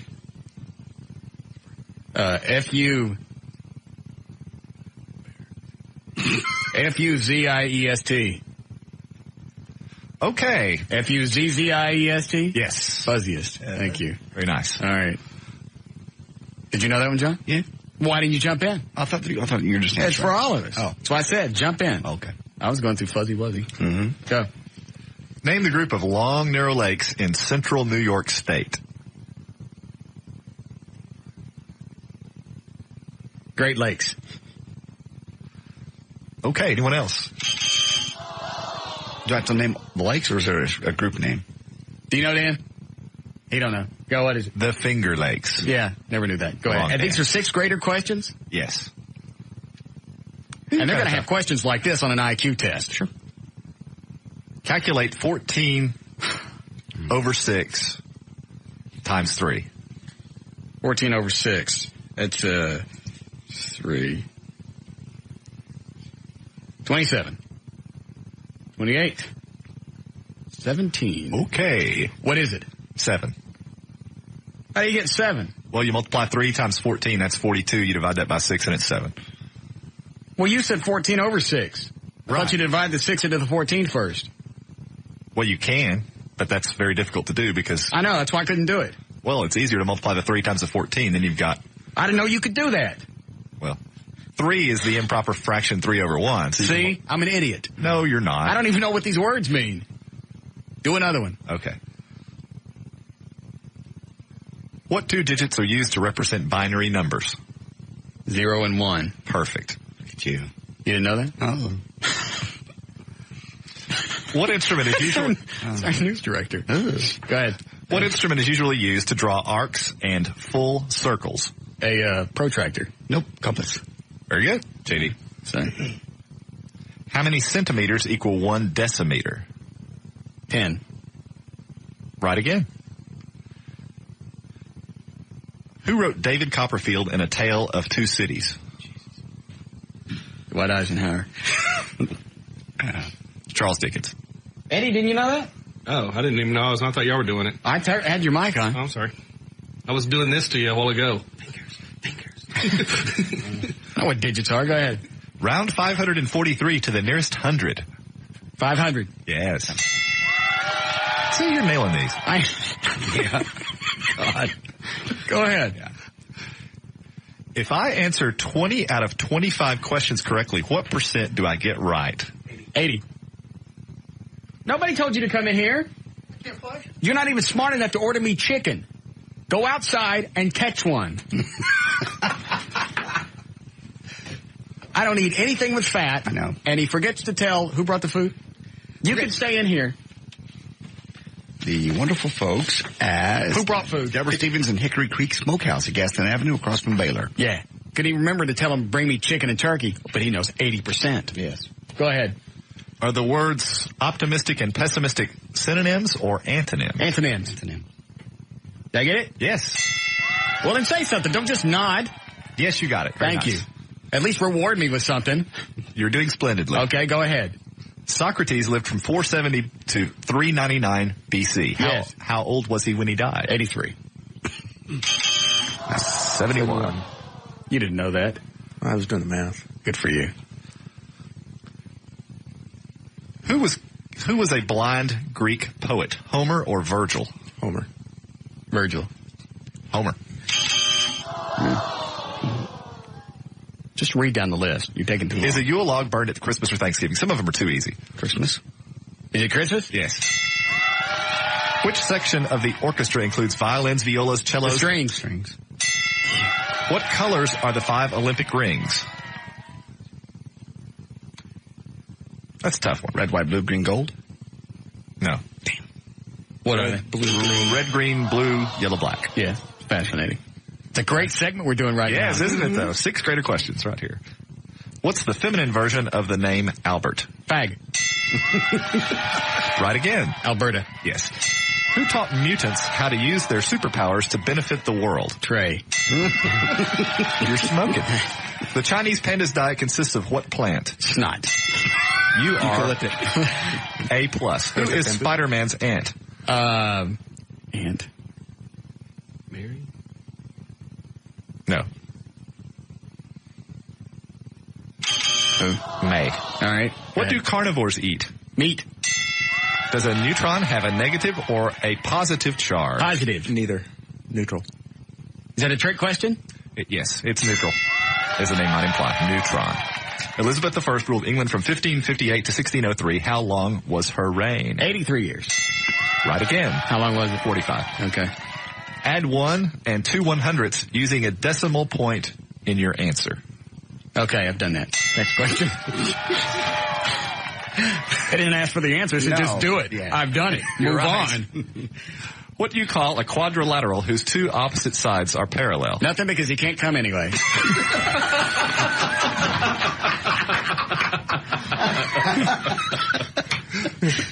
I'm not seeing that on the card. Is that a square? It's a parallelogram. Oh, man. In some circles. Go ahead. This bit isn't as bad as I thought it was going to be. See if you don't know. Just throw something else out. What emperor is said to have burned... Nero. Very nice. Yes. No, I screwed up the question. What was the world's largest city at the time of Alexander the Great? Atlantis. That's a lost continent. Oh, what was it? Alexandria. Oh, okay. Against what empire did Carthage fight a lengthy losing war? The Klingons. Yes. What was it? That's right. Actually, the Romulans got there a little too late. The Roman Empire. Okay. In the 4th century A.D., what became the Roman Empire's official religion? Christianity. Very good. Who was the first European to study the stars through a telescope? Galileo. Yes. About how long did the Middle Ages last in Europe? 200, 500, or 1,000 years? 1,000. Yes. Who did not use the picture writing? Or who did not use picture writing? The Chinese, the Greeks, or the Egyptians? Greeks. Yes. Smoking, man. You're all over the 6th grader stuff. I know when I go to a website, if it's in Chinese or Egyptian, I don't have the software to look at it. But see, that is intelligence. You're drawing from your fund of general... I'm sorry. I meant to say when I go to Asian porn sites. God. Knowledge from whatever source derived. What Italian word names a black coffee served in small cups? Black and small. Oh, cappuccino. Espresso. Trey's right. All right. Espresso it is. Which animals were worshipped by the Egyptians? Cats, dogs, or mice? Cats. Yes. What new liberty adopted the motto, what new republic adopted the motto, liberty, equality, fraternity?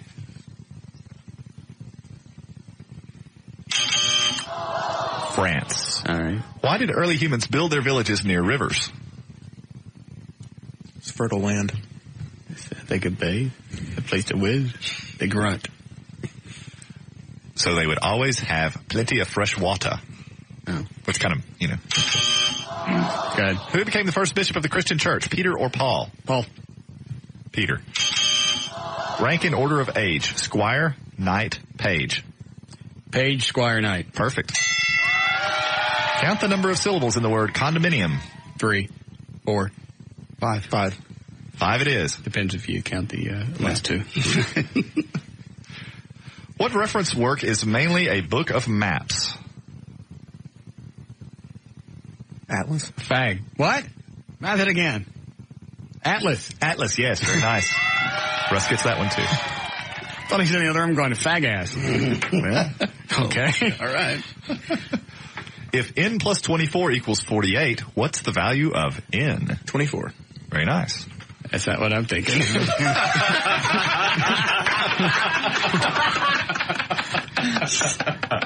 It depends on how many Lone Star cards they got.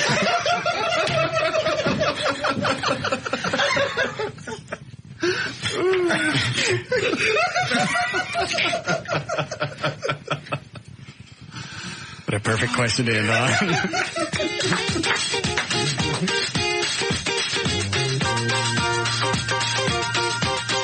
We'll be back with the Russ Martin Show.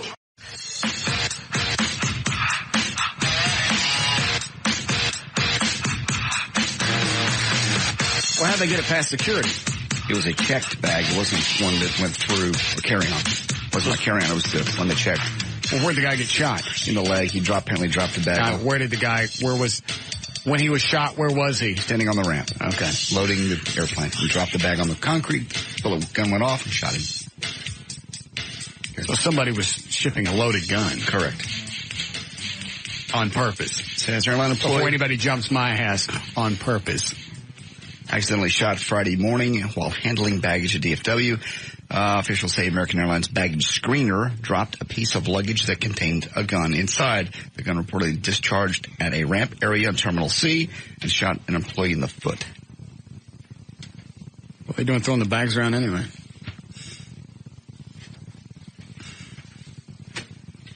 Yeah. Be more careful next time. Hello, Kevin. Hey. Yes, sir.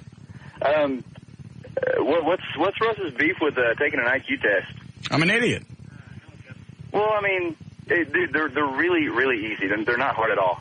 I saw JD. You'd actually be surprised. JD pulled it up on the website. I couldn't even get past the sample questions on the opening page.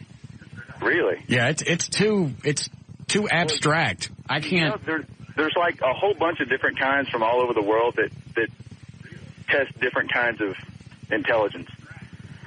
You just got to find one that works for you. Yes. Somebody find me an easy one. Thanks, Kevin. I couldn't. JD pulled out the thing and he read off 2 or 3 questions. I was out. And if the rest of them were like that, there's not a chance. And it's a timed situation, so you don't have all day to look at it. Well, you're not expected to get all of them right. You would do fabulously well. I would, honest to God, bet if I took an IQ test, it would probably show up. I'm not saying this is my IQ. I'm just saying what it would register.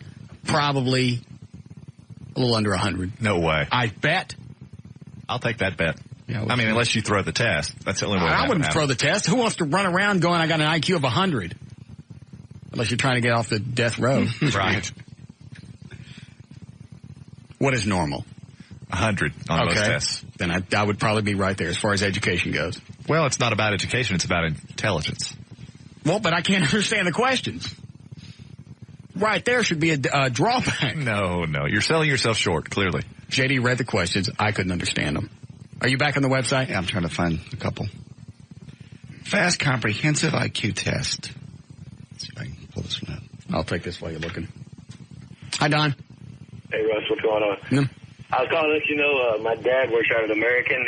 He called me earlier to tell me the guy that he got shot in the foot, and it was a .44 Magnum that shot him. He just took the bag off the plane, threw it on the ground, and it discharged on him. Did they go back and find the owner of the bag? I'm guessing it's got to be illegal to ship loaded weapons. The guy's pretty much screwed from what I understand, what my old man was telling me. All right, thanks. Yep. God, that scares me every time I hear something about that. When I sent that gun through on the plane in Mexico, or going to Mexico. Mm-hmm. Every time you bring it up, I think about being out on that pier at night. Yeah, throwing the gun away. In a foreign country, disposing of a firearm. We took it apart. Should you really be talking about that? Yeah, sure. Okay. I'm just glad you didn't tell me till we were coming back. Is that when I thought I told everybody then? You didn't tell me till we were on the plane coming back. I think you just told Dan and me. Oh. Yeah, I remember unpacking. We're there for my birthday broadcast, October of 2000. There's my bag. The bag I normally bring to work. I had emptied it out, put my clothes in and stuff. The gun got underneath that cardboard bottom. I didn't even spot it. And I wanted to carry it on the plane because I thought it was going to fit. Yeah. Originally, you'd still be in jail. No, not here. No, I mean, I'd have got in trouble here, but I wouldn't be still locked up in jail. That's true. When we went through security in Mexico and you hit that plunger and it's either green or red, green means go, red means you get searched. Yes, I'd still be there. Mm-hmm. Still. Yes, you would. You want to take one of these real quick? Go ahead. It's going to get complicated. Mike likes 144, but not 143. Right. He likes 121, but not 122. Okay. He likes 100, but not 101. Which does he like? All right, so he likes 100, 121, and 143. Is that right? He likes 144, he likes 122, and he likes 100. I missed them all. Here are the two I can't even remember the question. Well, if you were actually taking the test, someone wouldn't be reading it to you. You'd be able to visually look at the question. I still don't think that would happen. All right, so he likes 100, 121, and 144. Right, so which of these two does he like? 90,000 or 100,000? 100,000. I was going to say 90, because each time he likes the lower number. What is it? It doesn't say till the end. You just click it and go to the next question. Oh, so you don't even know the answers. I imagine when you're done. How many questions are there? 18. All right, go through them really quick. Trey, tell the bag pop guys to inhale. Go ahead. If 2 mice can eat 2 crackers in 2 minutes, how many mice will it take to eat 18 crackers in 6 minutes? See? I don't know. You really think I could sit through a test like that? Because if I can't even get past the question and know how to figure it out, I'm done. Well, but again, if you were actually taking the test, you would have that in front of you. Someone wouldn't be reading it to you and be able to look at those numbers and examine them rather than trying to remember the numbers and solve Read the mouse question again. If 2 mice can eat 2 crackers in 2 minutes. Got it. How many mice will it take to eat 18 crackers in 6 minutes? How do you figure that out? Just multiply. What? I'm the last person you want to get stranded someplace with. I don't know. 3, 4, 6, 12, or 36. Gonna move on. I'll take 12. Okay, 12. Oh, you didn't tell me there were options. Yeah, there was options each time. If You never said that. No. I did that's what I said 90,000 or 100,000. That was your choices last time. Well, I had to have that because they wanted to know which one he would like. Okay, here we go. See, if you're actually taking the test, that wouldn't occur. If it were the 2 JD hours, factor would not occur. If a smart person was reading it to me, that wouldn't occur. If it were 2 hours later, it would be half as long until midnight as it would be if it were an hour later. What time is it now? Is it 18:30, 20? These are obviously military times. 2100, 2200, 2330. Read the question again. If it were 2 hours later. Why do they do this? To confound us. If it were 2 hours later, then what? It would be half as long. What time would it be? If it were 2 hours later. I don't know what time it is to start. That's the question. What time that's stupid. I don't know where they are. What time is it now? Where are they? There's some place where if it were 2 hours later. So then what? It would be half as long until midnight as if it were an hour later. So the question is what? Number 4. What was the question? What time is it now? I don't know. Is that one of the choices? No. 1830, 2000 hours, 2100 hours. Click on 2100. 2100, okay. I think, okay. One more. This is, which of the following is closest in meaning to the saying, a man is known by the company he keeps? Okay. 1 swallow doesn't make a summer. A bird in the hand is worth 2 in the bush. Birds of a feather flock together. I like that one. That's the one. Is that the one? I think that's the one. Is there another one? A man is known by the company he keeps. Bird of feather flocks together. The other ones are fine feathers make fine birds. No, that's something different. That's when you're making birds. Don't judge a book by its cover. No, that's not it either. What is the number that is 1/2 of 1/4 of 1/10 of 400? A half of a quarter of a 10. Well, I guess we just work it backwards. What's a 10th of 400? 40? Quarter of that is 10. Half of that's 5. The answer is 5. Is that right? Is it 5? Yeah. I never figured that out. Sure you would. I watched that movie with Tom Hanks, with Castaway. I'd be screwed.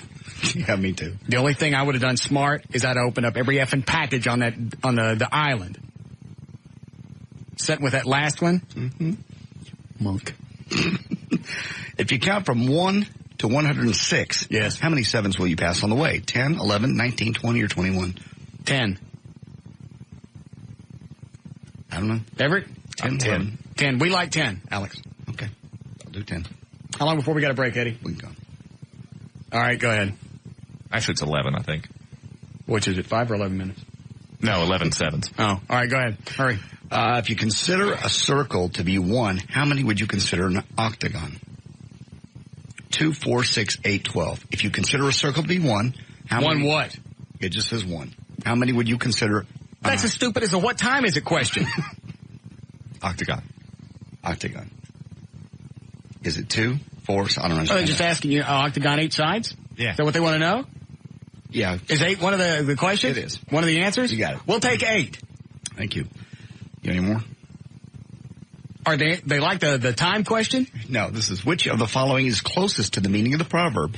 Don't count your chickens until they hatch. Is it some eggs have 2 yolks, so you can't really count eggs and chickens? You should walk around the barn to count eggs because it will disturb the chickens and they won't lay any more eggs. It is not smart to rely on something that has not yet occurred and may not. I like that one. That's the one. We like that one. Okay. Since eggs are easily broken, you may not accurately count your eggs. I just figured out the value of N. What? I can't say. Okay. Thank you. Please say 12. I can't say anything. Which vowel comes between J and T? Which vowel? Vowel comes J and T. Is it A, E, I, O, or U? I'll take I. E. Try O. We're going with O now, Alex. Oh, that was it. Okay. That's correct. Trey, bring in the bagpipe guys. One more. One more. Complete the following sentence. Peaches is to pears. Yes. As potato is to banana, radish, strawberry, apple, or lettuce. Radish. We'll take radish, Alex. I'll have to click finish, but we didn't finish the test, so I don't know if well, just let me click score. Yeah. See how we did. Your score is 102. That means that you have an average IQ of 102, just in the ones we did. And we didn't answer all the questions. Well. And I couldn't figure out the time one. How the hell did you do that? What time is it? Well, it's a math problem. You figure out. I don't know what time it was to start with. You start backwards. You start each one of those times, and then you go half as much and see what time it is. There again, I'm an idiot. There's no way I could have figured that out. Yes, I am. Did I just kill 10 minutes with this stupid bit? Yeah. I'm an idiot. No. All right. How long you guys, you don't have to start blowing right now. At ease. How long have you guys been playing together? Oh, a few years. 5 or 6 years. What's the draw with the bagpipes? Fun to play. Yeah. Chicks. Chicks dig it? Chicks dig the pipes. Really? I think they kill too. Now you guys are with the Scottish Rite. Pipes and drums. Is that affiliated with a hospital at all? Yeah. Well, Scottish Rite is like our sponsors, and yeah, they also sponsor the hospital too. Right. You guys have a big concert coming up? As a matter of fact, Russ, we have on May 3rd, the Scottish Rite is having their annual Celtic Music Festival. They're going to have some Irish and Scottish music, bagpipes, of course, some dancing, and it's free admission, but they're going to ask for donations to support the Scottish Rite Children's Hospital and other Scottish Rite charities. What do they do? What does the hospital do? It's is it like Children's Medical Center in Dallas? It's a regular children's hospital, but they also specialize in neurological diseases and things like that. And if anybody wants any information about that, it's in Fort Worth at the Masonic Temple on May 3rd at 6 o'clock. And is there a website? You like it? The ScottishRitePipeBand.com. And also, but if anybody wants information, 817-335-6004 is the Scottish Rite office number. And if anybody needs a bagpiper or a band, we can be reached that way. What do you guys normally charge to go out? Do you have a set fee? Do you have a concert fee? It depends. It depends on the distance involved and what we're doing as a full band. I'm just curious. Yeah. I mean, if I was having a party or something. Pool party. How many songs do you guys know? I think last time I counted, everybody should be around 40. Oh, that's enough to fill a party. Yeah, sure. Yes. Yeah. Screw the piano. Oh, yeah. 45 bagpipe tunes? Yeah. That's a habit seen. Yeah. All right. Can you guys give me a level before you start? Okay. All right, hold on. Let me adjust the mics. Hold on. Don't do anything yet. I got to pull these mics down because I don't know how loud this is going to get. Go ahead.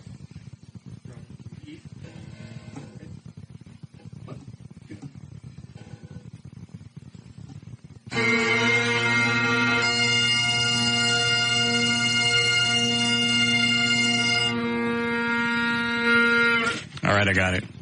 Okay. You guys ready to go? Eddie, give me a cold bumper into this break. This will be for our armed forces. Gentlemen?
Outstanding.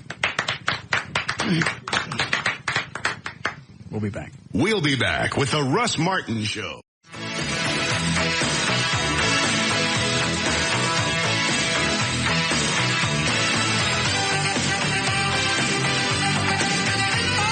All right. 528, J.D. Ryan is here. Eddie Boyd, Everett Newton, rock and roll attorney, Dan O'Malley. Yeah, Lightfoot with traffic.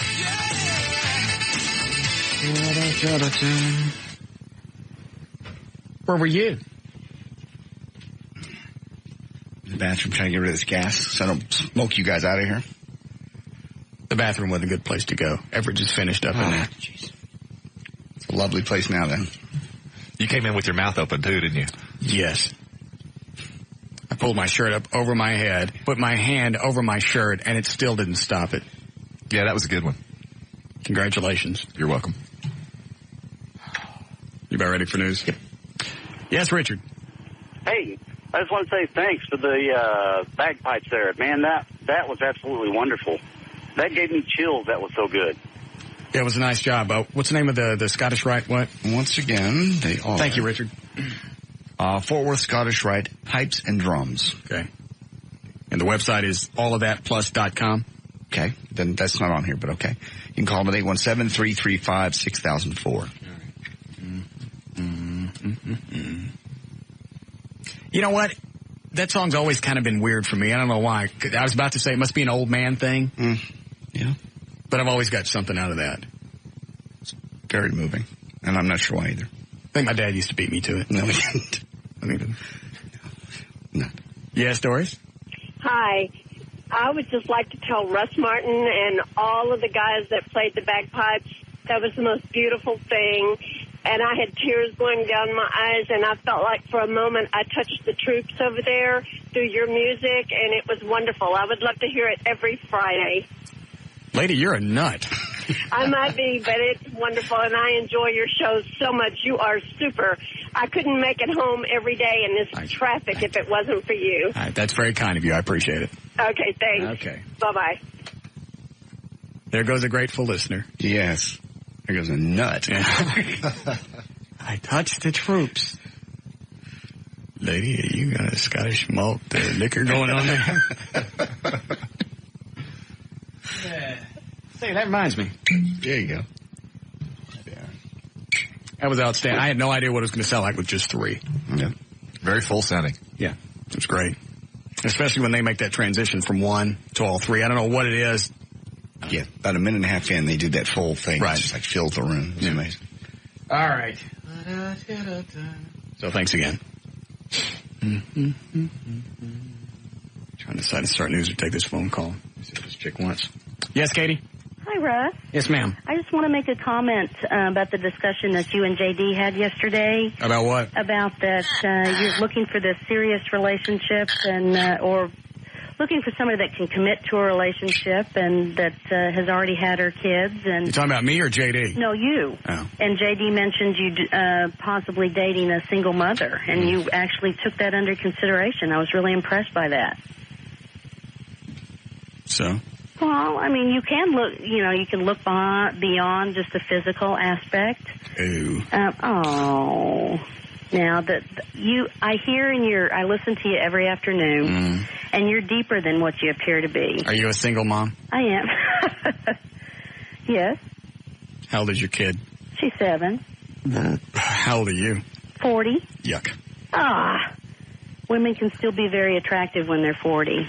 Double yuck. Oh. I know. Just by listening to you, I can see that you can go deeper than that. You can get past the physical. Yucky doodle dandy. Well, it's not to say that 40-year women aren't attractive. I think they can still be attractive. Dookie talk. Oh. I still think that the comments that you make reflect how you feel about a commitment and about serious relationships. You argue with your listeners all the time that some feel that you can't make that commitment, and you're looking for that commitment, and you're not going to find it necessarily with somebody that's in their 20s. You stink. Oh. I'm assuming the 10 minutes of straight talk radio hasn't begun yet. That's true. No. I got you. That's true. I'm not going to take that personal. What, that you stink? Yeah. I would. You're a 40-year-old mom, 7-year-old kid. Yeah. You're on the car lot. Nobody wants you. Aww. You're the three-legged dog at the animal shelter. Thanks for calling. That's mean. 13-year-old, three-legged dog. All the things. She's complimenting you. I know. She's trying to sell herself, and I don't want some 40-year-old chick with a 7-year-old kid. I got a pet. Yes. So is it the kid or the 40-year-old that bothers you the most? Yes. I got you. So now, she's got a point. If I could find somebody who, like, was a slut and had a kid at 13, so now the kid's grown and out, or pretty close to it, I'd be okay with that. Because now she's had her kid, and he ain't nowhere around. 18. How old would that make him? 30-something? Yeah. He'd be out of the woods. That'd be good. I'd be okay with that. Mm. And there is an occasional girl out there that doesn't want kids. Very rare. Even when they say they don't want them, normally they do. I absolutely. I was dating a chick right before I got the vasectomy. Mm-hmm. Okay? You know this one? Yep. Already had a kid. Went, okay. Things are going good. She knows how to deal with me. If I'm having a fit, she looks at me and goes, hey, when you're done with the fit, I'll be downstairs. Perfect. Didn't take, because I dated chicks before, if I was having a fit, putting something together, especially like those audio-visual entertainment systems. Mm-hmm. You know, if you can put one of those together, you got to be pretty smart. Yeah. Because that's about as abstract as you can get. Absolutely. That's mechanical intelligence. But I don't get it right. If I was on a time thing, the desk I have upstairs in my office, 2 days. But you drink when you do it, too. No, I wasn't drinking. At all? No. Okay. Because I put some of those together, and you get the very last bolt, and you put something 9 steps before backwards. Right. Then you have to go back and disassemble. Everything. And that's when you have the fits. Yes. And I've had some dandy ones. And they take them personally? Yeah, if I'm having a fit and I'm screaming at particle board, they wig out and they go running off. She would look at me, she'd laugh, she goes, all right, you're having a fit. I'll be downstairs. When you think you're done, come find me. Perfect way to handle me. Right. She knew that it had nothing to do with her. I was going to have the fit regardless. She let me have it, and she went off. But she had a kid, which is what I was all right with. Yep, I remember the first time you told me that. She had a kid, and you went, I think I can get by that. I'm like, what?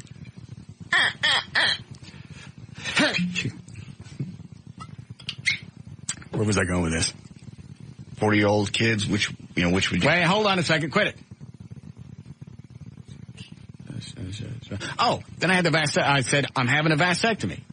She goes, well, I've already had a kid. Then I get the vasectomy. She starts wigging out because now she can't have another kid if we stay together. Yep.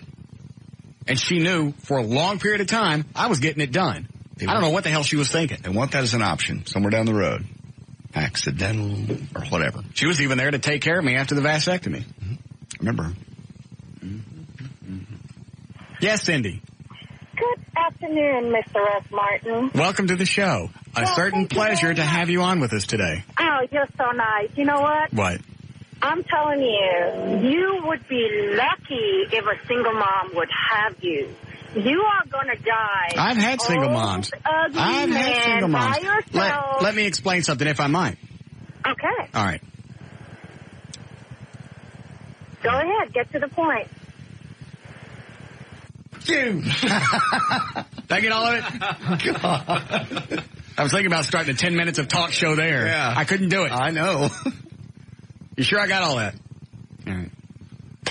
You're starting off so well, too. How long did I get? 43 seconds. Did I let her get that long? Yeah. The whole thing. I started at the beginning when you said, good to have you. Oh. So I got to be nice to them even if they start out like that? Sure. No matter what. You have to argue logically. Well, she wasn't playing fair. How's that? She said I was going to die a sad, lonely man. And you say, I'm sorry, that's the way you feel. I don't believe I am. I think I've gotten my life under control and I know where I'm going. Didn't I just say that? No, you didn't. You said you. Oh. But it means the same thing, doesn't it? Yeah. And it's a lot quicker. It's quicker, but that's not how... Why stretch it out? That's not how we do it if you're going to do the little 10 minutes of not nice talk show host. Let her say her piece.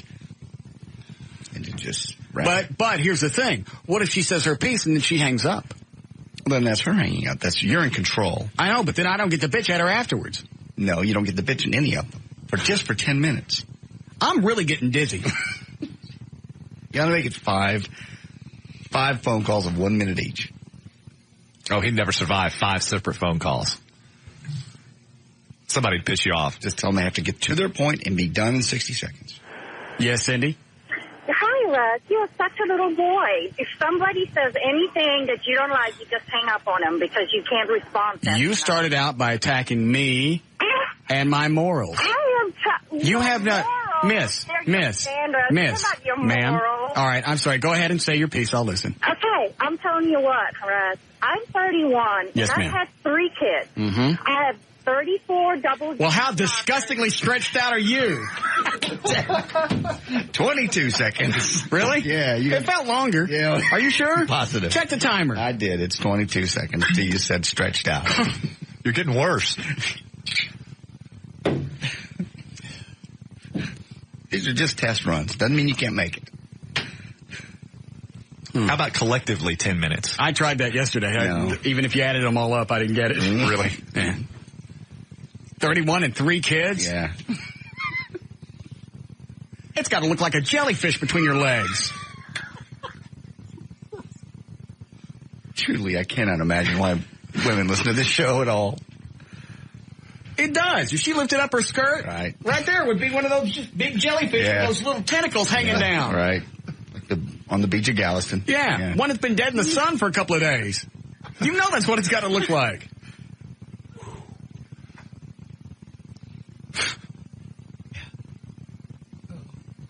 Just imagine getting her naked and you're looking down there. Sweetie, your Peter pocket busted open. So you got the double stuff. How about if I tickle your danglies? Yeah.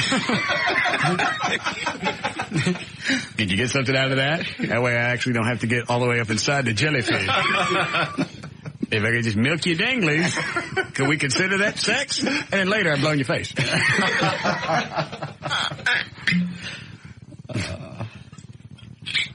Is she back?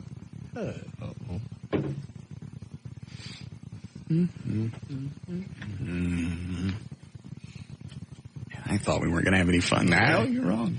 Cindy, welcome back to the show. Nice to have you. Hi, baby. You know what? Yes, ma'am. Not one single stretch mark on my whole entire body. Then you're a very fortunate woman. How were you able to achieve that? Because you used to like almond oils and stuff while you're pregnant. Mm-hmm. You don't get no stretch marks whatsoever. No stretch marks whatsoever. Well, that's it. I have none.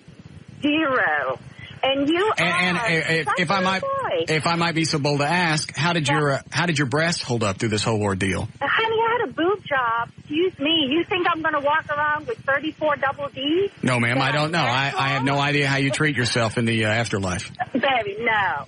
I'm sorry. That's not going to happen. I'm not going to have no boobs hanging down to my belly button. Well, you're obviously very conscious about your appearance, and I respect that. Yeah, I am. And I'm telling you, Russ, if I would come up there, you would eat your words. And I can't believe that. Well, then you're certainly welcome to come up and show me your stretched out, ugly squid. You know what? Let me see your squid. Bring that disgusting thing up here, and let me see what I can pack inside it. I'll bet you I can play the national anthem on it.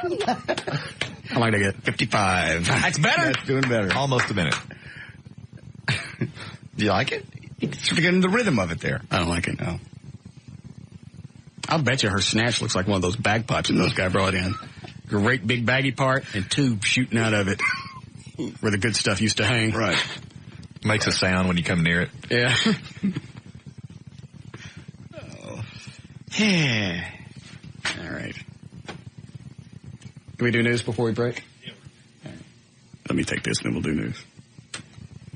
Is that all pissed off chicks on the phone? Really? I'm starting to enjoy this. See? Yes, Jennifer.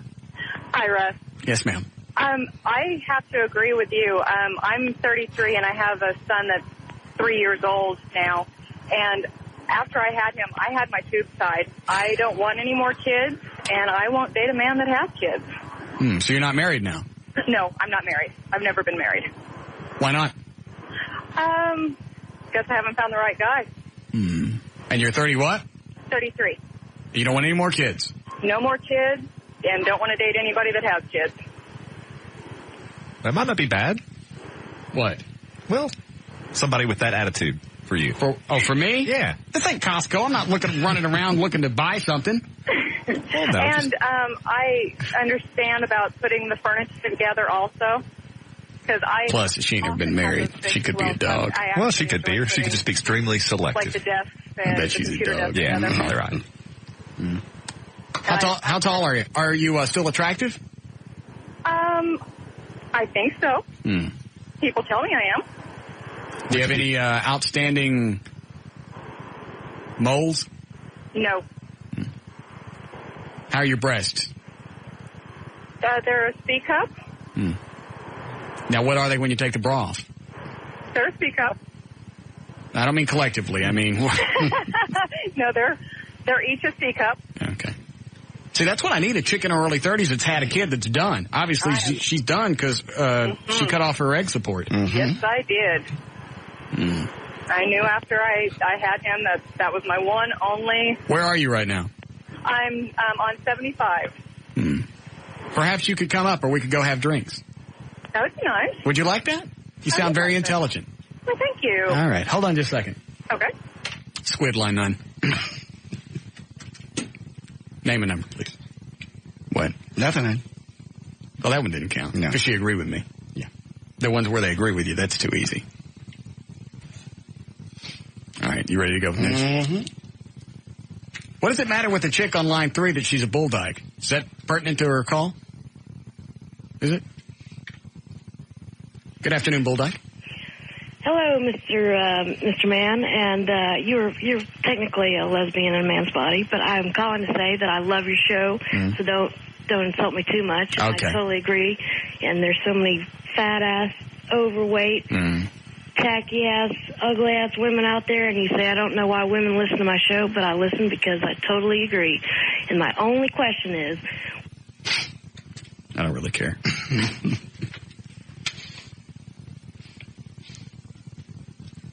I don't. I know you don't, clearly. All right. 5:45. J.D. Ryan is on the thing. All right. And news brought to us by SBC Communications and by our good friends at the Hickory Creek Smokehouse. They brought the food and is bringing the food to the fire department tonight on Gaston Avenue.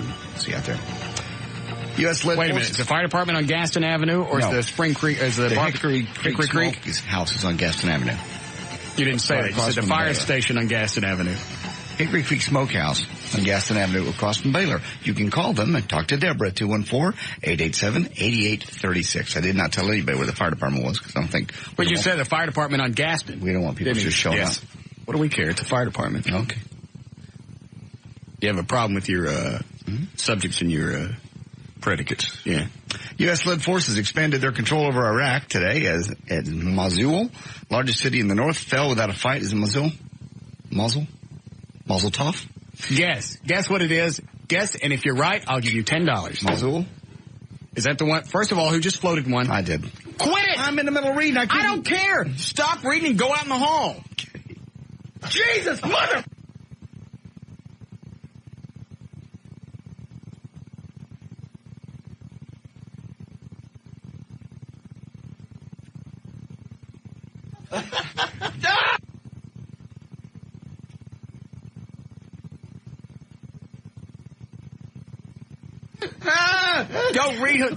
Go read in the hall with the bagpipes. No, I won't. And it's not bad that it stinks. The Lysol is powerless against your farts. I'm hemmed in over here. I won't have any more of the turnip soup before I come to work. Sorry. I don't know that I ever want you to eat again.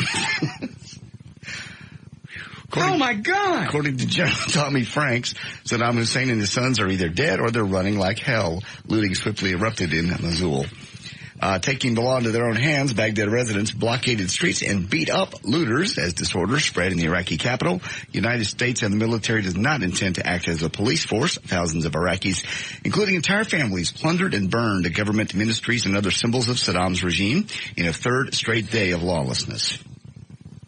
U.S. military has issued a most wanted list of 55 former leaders in Saddam Hussein's regime to be pursued, captured, or killed. In the list, it comes out in the form of a deck of cards, by the way, with pictures of the wanted fugitives.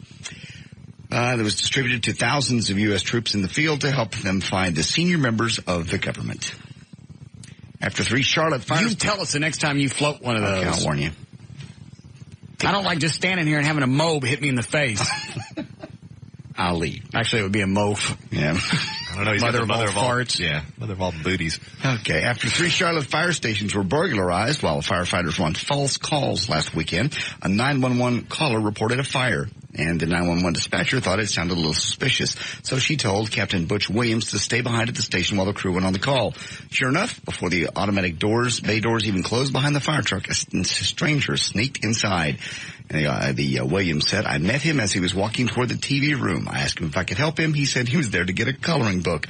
Williams escorted the man in the meeting room, called the cops. Charlotte Fire Departments do have coloring books, by the way, for children. Daryl Lamont Pearson, who's 21, was charged with felony breaking and entering without force in connection with the break-ins. They just basically calling from fake 911 calls and going in and looting the fire department. I've heard of that happening before. They wait for the trucks to go out, and they go in and they steal all the stuff. Yeah. As he approached his next to last night in a doghouse... Did he get a coloring book? He did not get a coloring book. But you said they had them. They do have them for children. He's 21. Not for adults that are there to steal.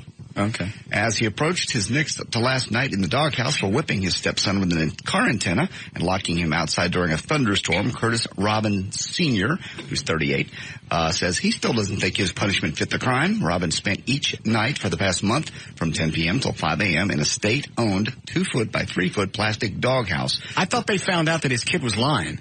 They did, but he still whipped him with a car antenna and made him stay outside. So the judge... Well, what was the kid lying about then? That he had made him sleep in a doghouse. Oh. So you can't even whip your kid anymore? Not with a car antenna. Why not? You just can't. It's abuse. Why would a car antenna be different than a belt? I think it's the injury that's inflicted. Did it say what kind of injury? Oh, the only part of the story I know is he got whipped by a car antenna. Car antenna and locked out during a thunderstorm.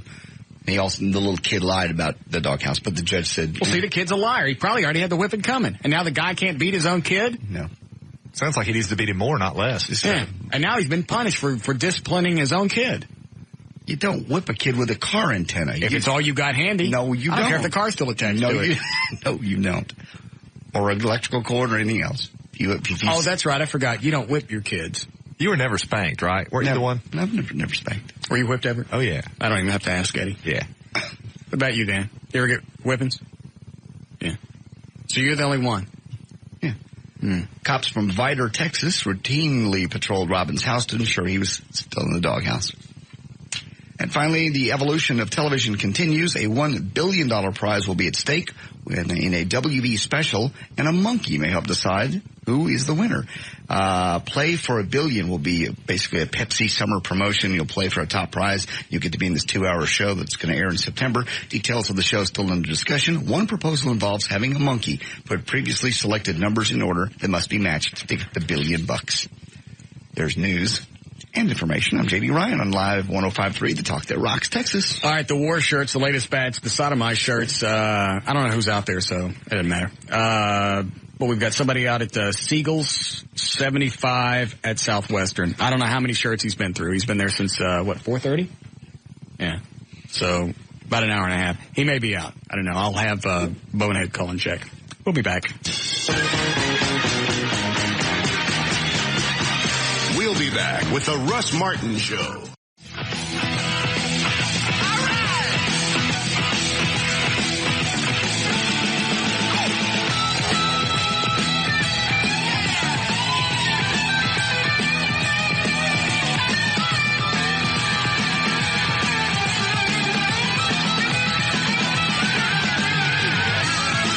All right, just after 6 o'clock, J.D. Ryan is here, Eddie Boyd, Everett Newton, Dan O'Malley, Trey Trenholm.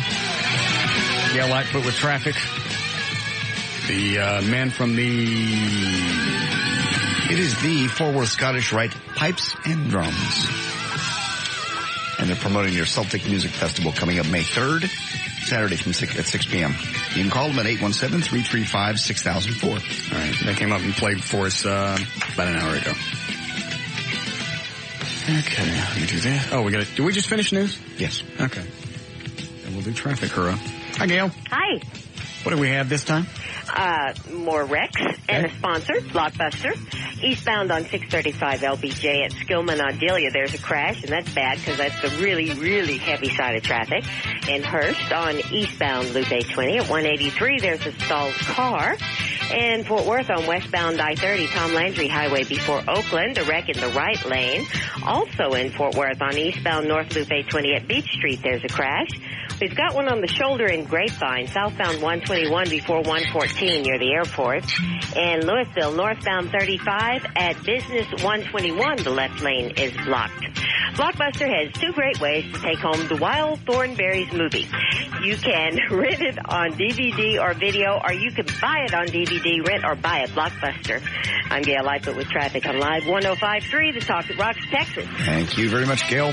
Picture perfect weekend ahead of us. Get out and enjoy it. 52 for the low tonight. Going to be sunny and 80, maybe 82 by Sunday. We have 77 degrees currently at Live 105.3, The Talk that Rocks, Texas. Okay. Yes, Jennifer? Yes. Yes, ma'am. Hi. May I speak with JD, please? Yes, one moment. John, telephone. Hello. Hi, JD. I have a question. Okay. My husband's birthday is tomorrow, and I've decided to bring another woman into the room. How should I do this? Should I tell him? Should I surprise him? Should I be involved? How should it play out? You should definitely be involved. Have you ever done anything or discussed this before? Yes, we have. And we've kind of played around with it. We've had a couple parties where we all, get butt naked and play around. Okay, this won't be anything new to him then. Just. Well, I want him to go all the way. Has that ever been discussed? What's that? Normally, I don't think he's going to have to be coaxed into that. Well, if they've set Happy rules. birthday, honey. Bang this. No, if they've set rules before, then he will probably follow the previous. Do you have rules? I don't have rules. All right, they got no rules, so you can bang her. Just go for it. So you bring her. Where'd you find the chick? Well, she's a friend of mine. Okay. Does he know her? Yes. Okay. Are you guys around each other a lot? A lot. Okay. You realize that's opening up a vulva box. Pandora's box. Because I think I want to sleep with her husband anyway. Is your husband going to be okay with that? Who cares? Well, do it. There are ramifications of things. Are there really ramifications? There are ramifications. Nah. Yes. Explain to us the ramifications. There are many. What are the many ramifications? There's more than I can even enumerate.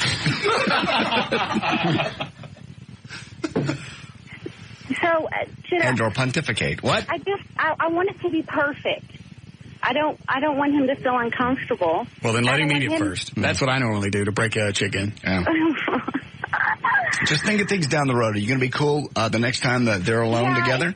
It's just Rachel. I mean, I don't have... Yeah, it's just Rachel. Everybody knows Rachel. No. Rachel ain't going to have no feelings for him. It's dangerous to have somebody you know that's going to be around. No, this is perfect. Rachel. She's great. Okay. I like the name Rachel. You're not jealous of her if she was alone with your husband in the house for 2 hours? No, because I look better than her. I'm not jealous. That doesn't make any difference. But go ahead. I say this is a perfect birthday present. It's very nice as long as you're cool with it. All right. Certainly better than the members-only jacket I got back in '85 for my birthday. Yes. And I didn't even get the members-only. It's whatever the knockoff brand was. Yes. It's like Buddies, Single Buddies or something like that. Yeah. All right. Yeah, go have fun. All right. Thanks, guys. All right. Good. That's just dangerous when you have a friend. Who cares? And the friends around. Well, she asked my opinion. She wants to bang the husband. Seems like a fair trade-off all the way around. Swap shop. Until the husband finds out and goes, It's like you had that girl that wanted to do that, remember? That was Julie. Right. She wanted me to bang her and her friend, but her friend said, well, then my husband gets to bang both of us. And I went, no. Well, at first I thought she meant me. Right. I went, no. And then when I found out she meant the two chicks, I said no to that as well. And she goes, okay, well, then it'll just be the three of us. You and me and her. And I went, oh, what's the husband going to say? Well, he'll have to understand. I feel a screw job coming on. And I got a feeling you got one anyway. You don't know that. I don't know that you didn't, but I'm just knowing Julie's past and what she's done. And what all you know is what I've told, and I always tend to dress up stories. Okay. She probably went over and did it and just didn't tell you. Yeah, and she had a ready justification for it. Which was what? Well, that it would have been okay with you had the roles been reversed. But it wasn't okay with me. It was okay with me if I banged the two chicks, but nobody else got a shot at her squid. Well, that's what I'm saying. That's her justification. She could easily say... There is no justification. I said no. I'm telling you what her justification is. But I said no. Does it matter? I said no. Does it matter? JD knows what I'm talking about. What are you shaking your head about? Doesn't matter. She went ahead and did it. Obviously, you have a valid point to shake your head. No, I'm just... No. I was just agreeing with him, letting him regardless make the point. of the gravitational consequences. Exactly what he said. I'm just saying that she probably wouldn't did it anyway. She's a cheater, and she's lied to you. You don't know what she's done. Okay, you're right. All you know is my side of the story. Okay, I know she's married. Yes. And I've heard phone calls that she's left you. I have never let you listen to messages again. Okay, poo. Well, I think the value of N just dropped. I'm just saying, you don't talk to somebody like that when you're married. She's a cheater. We haven't done anything. She just left a nice message. A really nice message. I don't even remember what it said. I erased it. What did she say? You want me to say? I don't care. Go ahead. Just don't mention times or dates or anything. No. Well, the end of it was, call me because I really like to talk in this soft, right up against the phone kind of thing. Yeah. Why don't you call me? Because I really like to talk to you. Pooh. Click. I really like to talk to you. Pooh. That was just our pet name when we were dating. So you're still using pet names. She's married. So? You can't have pet names when somebody's married? You're flirting. I'm not flirting. I am. She is, and so is she. I don't know what she's doing. She's flirting. Well, I'll tell her that when I see her. Yeah, this weekend. I didn't say nothing. I want to meet her. I'm busy this weekend. Yeah, but you are. What was that? That's that sound that you make. When I'm doing what? Having sex with the Julie. Pooh. I don't know where she is. Okay. Yes, Bulldog, Allison? Hello, my friend. You, dismissed me before I got to my point, which is I've had this... What's wrong with your voice? What's wrong with my voice? Yeah. Well, despite the fact I've had a cold for 2.5 weeks, nothing. But my point was I've had this reoccurring sex dream that you are involved in. Really? And you are just boinking me in half, and we are at this... But the Dan said that you're a lesbian. No. You understand? You should feel privileged. I'm like hot as balls, and you are... You can be. You're a lesbian. No. This says bulldog. I don't think bulldog's a flattering term. Because normally I hear bulldog. Yeah. I don't think runway model. You should be flattered that you are doing what you're banging my head against the headboard in my dream, and you were just doing the nastiest things to me. And I just think you ought to know that I enjoy your show, and I think you should feel privileged that you're the only man in probably 15 years that. And I just think you should know that. And I'm sorry. I think you're lucky because I've heard that your penis is about the size of a cashew. I don't get it. I don't either.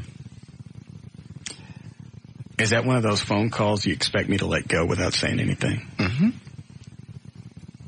Exactly. Then you just move on. Do I get credit for not jumping her little lesbian dyke ass? You do.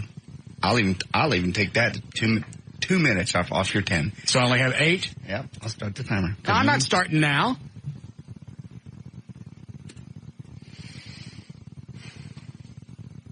Hang on. Somebody sent an email here. Oh, that's too long. How do you print from here, Eddie? Is it just print again? Yes. And which printer does it go to? This one right here. The LaserJet again? Yeah. All right. How long does it take to print? That's where I print. Is it? Would you go get it? Yeah.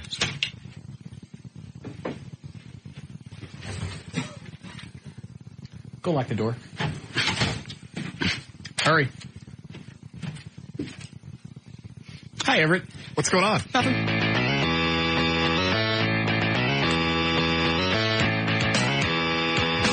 Make sure he doesn't open the door.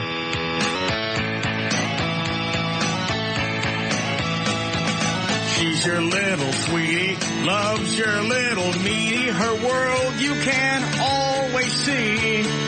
OJD knows where joy always goes by watching her on TV.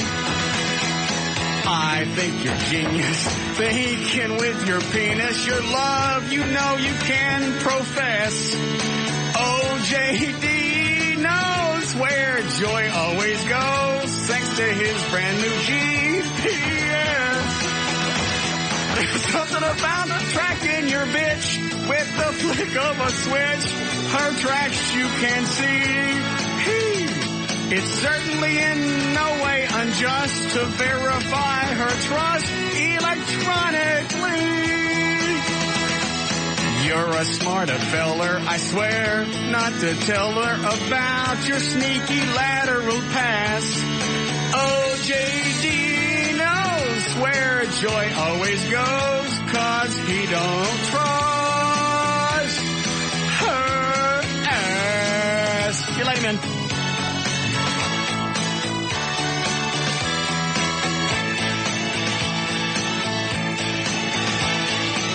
What was that for? What? What the hell was that for? Why's your shoe untied? Because I was kicking the damn door. Why? What is your problem? Seriously. Why? Why are you shaking? What is your problem? Why are you shaking? Why are you pissed? What? What?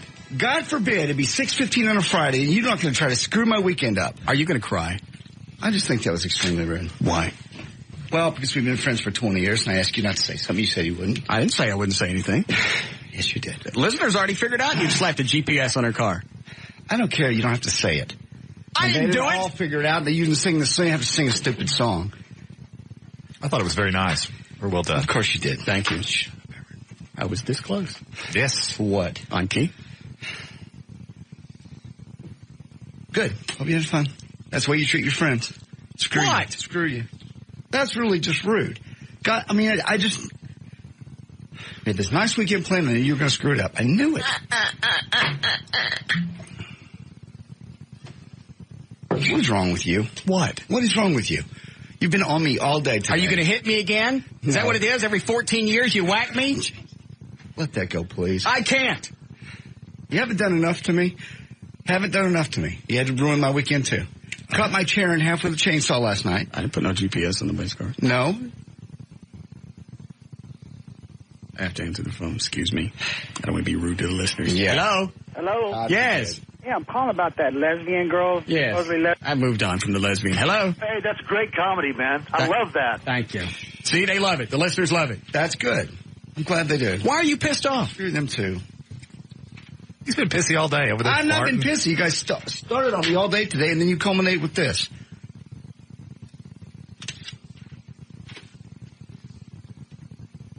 Yes, Bill? Hey. Yes. I think you did the right thing, man, doing that. Because one time when You would.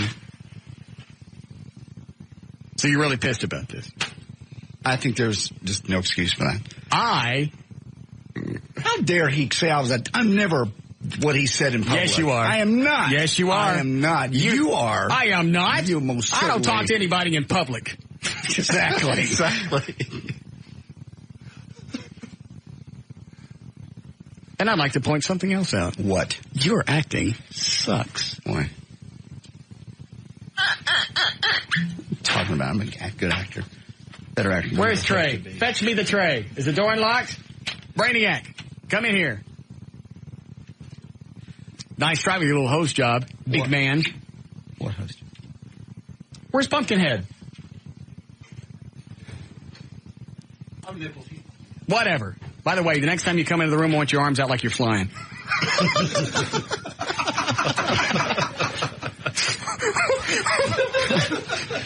That was funny. Thank you.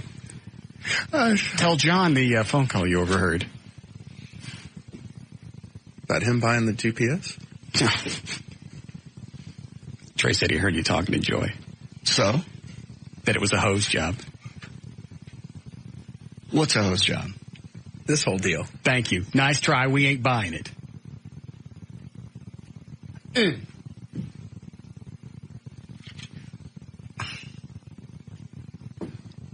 Okay. See? Your little stupid plan didn't work. I got an email from Trey today. He goes, hey, heard JD talking to Joy about the whole GPS thing. It was all... little... What? Jerkwad. First of all, who you mad at? Trey. Why are you mad at me? For listening to my phone coverage. You're the one trying to pull up. Hold on a second. Wait a minute. No, you don't get to be mad just yet. Perhaps later. Right now, we're back at you. You're trying to pull a screw job on us. Anyway. When you're having a conversation, just right outside the office. You lean into everybody's conversation. No, you turn over, Eddie. Does he? Eavesdrop? Absolutely. Man, I love this. This is like a threefold bit. Eavesdropping on my conversations. I didn't have to eavesdrop. I just overheard. You do very easy to eavesdrop. overhear. Oh, yeah, sure. No, if I was talking to Joy about this, obviously I'm not talking out very loud because I want to milk it for a few more days. Yeah. Very nice. Well, it didn't work out. Nice job beating on the Snoop. Nice job. Actually, you looked mad when you came in. For a minute, didn't he? Yeah, just for a second. Yeah, the shakies going on. Yeah. But we figure that's probably just from drinking. Yeah. Oh, well. Very confusing day. All right, so there's never a GPS. No. That was a screw on us. Yes. Good. Well, thank God Trey's a snoop. Otherwise, I'd have thought it was real. Because it sounds like something you would do. How do I know it's not even real? It's not real. God, this is one of the best mysteries I've ever had. Yeah. Is it real or isn't it? It's not real. Maybe you were just talking to Joy going, all right, hey, we're going to do this GPS bit. I'm going to hose Russ and everybody else and see how long I can milk it just to piss him off. No. And you did that just as a preemptive strike. So if she finds a GPS on her car, she knows that it was all part of the bit. But then you have to ask yourself, is JD really that smart? Yes, he is. I am not. He's that paranoid. Well, true. I'm not that paranoid. I wouldn't do that. It was a bit. It was funny. You bought it. I did for a while. But that's what you get for talking to somebody up here because you know Snoop Dogg over here is going to hear everything. No kidding. But at this time, it paid off for me. Yeah. Next time it may not. Why? Because he listens and looks through everything. What do you go through? I don't go through anything. My email, my desk. Eddie's caught him doing both of those. Yeah. Leaning into conversations. I've caught him doing that. I'll get off the phone and he'll go, oh, by the way, the person you're talking to, blah, blah, blah. Well, quit listening.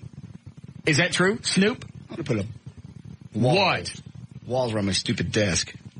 You know what? I'm going upstairs to work from now on. Why don't you just go ahead? I will. The whole sales. Then that way we won't have to hear your bitching and moaning and we won't know when you're on your period. I'm not on my period.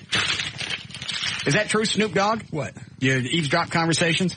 Eavesdrop, but if someone... God, I don't know who to scream at first. Someone's having a loud conversation. I need a swivel chair. Not a loud conversation. Look at Eddie. Eddie? I've seen him completely quit what he's doing to lean back in his chair to listen to me talk to my wife. Is that right? No. What was Eddie and his wife talking about? I have no idea. Yes, you do. I don't. What was it? I'm not eavesdropping on Eddie. Liar. Seriously. JD is you caught JD. Thank you. And I wasn't talking loud, especially if I was talking to Joy. Half the time I go out in the hall to talk to Joy on the cell phone. Just for that reason. Well, after you have screaming conversations, I do have screaming conversations too, but not a Joy. Not today. It was my kid. Yeah. Were you screaming at your kid about? Well, he wasn't. Hold on. I ain't talking to you. What was JD screaming at his kid about? I don't know. It was a very ugly conversation, though. All right, I'll go back to JD then. I figured Trey had the whole story since he's a snoop. Sometimes it pays off. I guess. Because I didn't find out till like 20 minutes to 2. He goes, hey, this whole the whole Joy GPS thing is a hose job. So I had to write that song really quick. I went, all right, we'll take it this far and see what he does. That was cute. What were you screaming at your kid about? Hold on. Do we need a break? We really do. Why are you still in here? We were still talking. No, I'm done with you. I'm done with you. You didn't tell me that. I'm done with you. And when you leave, fly out. Yeah, my computer's on. Go look through my email. Yeah. Go see what you can find out on JD's email. Okay. All right. Fly out. I don't get the flying. Just go. Do I need to make the... No! Straight out like Superman. God. Yeah, and make sure you do it going by past the window.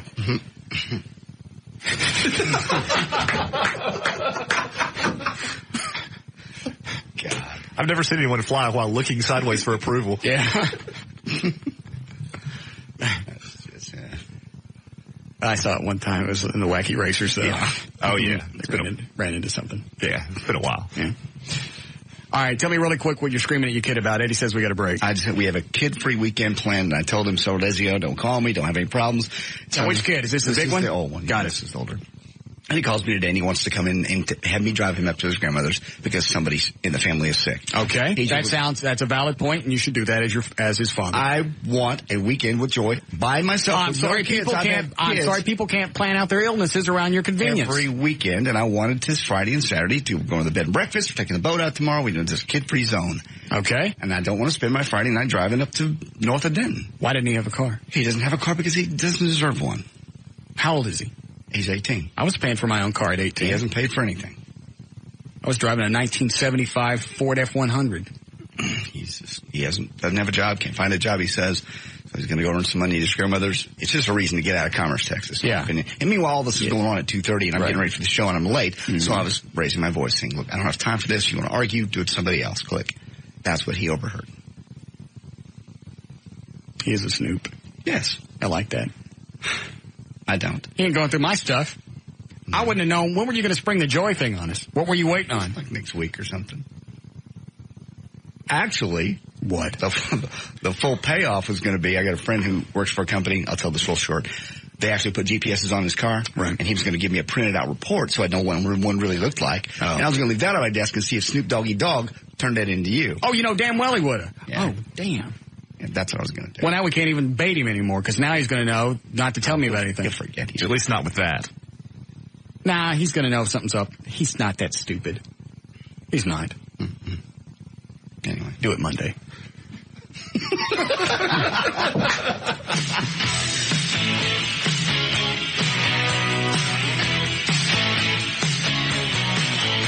We'll be back with the Russ Martin Show.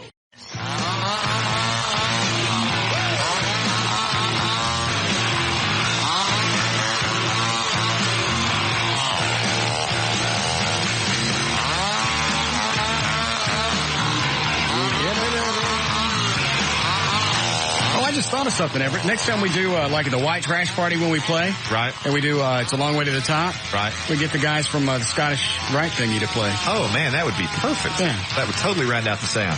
Yeah. Trey, ask them if they can hang out till 7, and we'll close the show with them and the Amazing Grace thing again. Okay. See if they have time. Since they're doing nothing but sitting out there drinking anyway. Mm. All right. What are we playing, Eddie? Rock and Roll Jeopardy. Of course. We take these and then we'll get to that. Yes, sir. Captain Martin? Yes, how are you doing? I'm fine. We just wanted to call and thank you for the great dinner we had tonight and appreciate all the effort that you and the citizens of Dallas have helped us with muscular dystrophy. Okay. And we... oh, wait a minute. Did you eat all of it? No, we've saved you some. All right, because we were coming by as soon as we got off the air. Oh, we've got plenty left. We're looking forward to meeting you. Where'd the food come from, Trey? Hickory Creek Smokehouse. Is that right? Yep, 3909 Gaston Avenue. Did they bring enough? They brought plenty. It was wonderful, too. We appreciate it very much. We raised at this station alone over $10,000 thanks to you and the local citizens right by us here. Really? Yes, sir. How long were you guys out on the corner? We do it 2 days. Each shift does it 2 days. And so it can range anywhere from 2 to 4 to 6 hours depending on the amount of runs that we have during the day and other activities that we have. Today a bus drove by and I was able to jump on a dart bus and you'd be surprised how giving some of the people when you get on a big bus full of people, especially if traffic is real slow. I'll be damned. All right. And you guys are just around the corner from here, right? We're not too far. We're near Mockingbird and 35, just down on Envoy Court. All right. Anything we can bring on the way over? No, we actually got something for y'all when you come by. We appreciate all you've done. Well, you guys have been very kind. We appreciate it. We'll see you in a little bit. Thank you. All right. I was going to say we should bring them whiskey, but I don't know if that's not on duty. Not on duty. It'd be bad. Driving the fire truck drunk around on. And if we do, we shouldn't say it. Yeah. Yeah, we ain't taking no whiskey over there.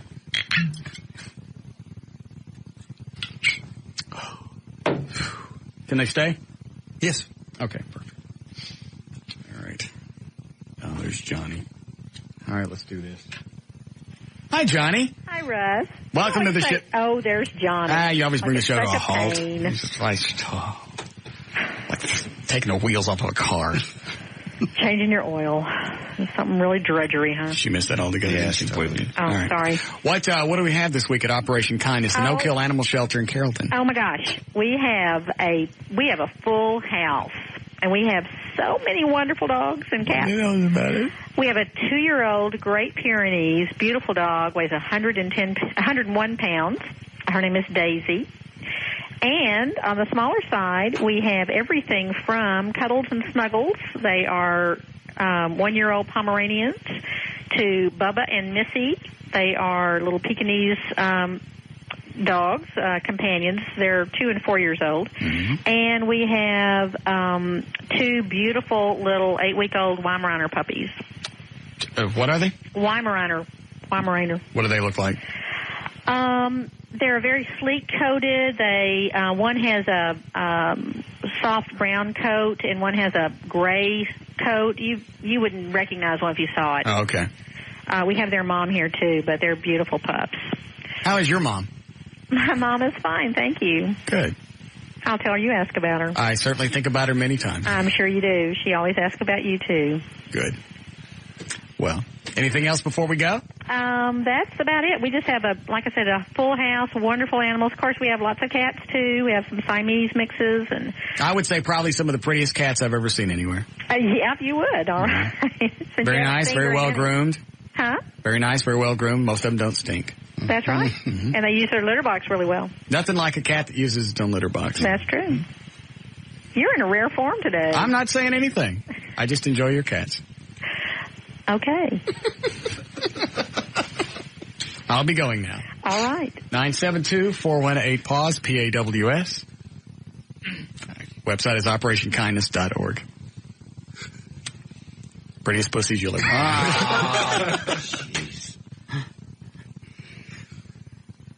They're all well groomed. They're beautiful. And they don't stink. They don't. Could you ask for any more? No. Thank you. And one that goes in its own box? Oh, wow. Don't, Everett. I see it coming out of your mouth. I'm not saying anything. Something was brewing. You was bubbling. I'm just sitting here, man. You're always Drink your bubbling. whiskey. Thank you. I think I will. All right, Eddie. We all set to go on this? Yes. All right. What do we do? 4 people? You need 4 people to play in on the phones. All right. Here we go. Looks like I was going to do something before we did this. I'll think about it. It's time to play Rock and Roll Jeopardy! And here's your host, Russ Martin. All right, John, we've got our 4 contestants on the phone. What are we playing for? My bad. I'm sorry. We are paying for 12 months bronze level web hosting service from VertBiz.com, the official web host of Live 105.3 and the Russ Martin Show, and a prize to go, condoms to go prize pack round the valued at over $50. Is that it? That's all. Right. Do we have any cases of Dr. Pepper left? Yes. We have a lot enough to take over to the fire station? Absolutely. All right. We'll load up some of that and take the stuff we don't drink. Speaking of Dr. Pepper, we can throw in a Dr. Pepper 7-Up ballpark cap. Yes! Now it's worth playing. Now. A new hat? Yes, brand new. Right out of the box. God. Really? Yes. Okay. Ready to go here, Eddie? Yes. Any particular genre? Not really. 70s, 80s. All rock that people have heard. All right. We'll see. Let the first one fly. What is George Thorogood, the Destroyers Who You Love? Correct.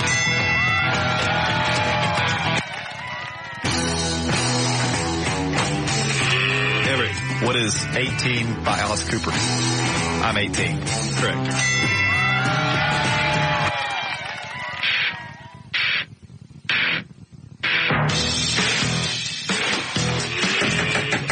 What is Home by the Sea by Phil Collins? Incorrect.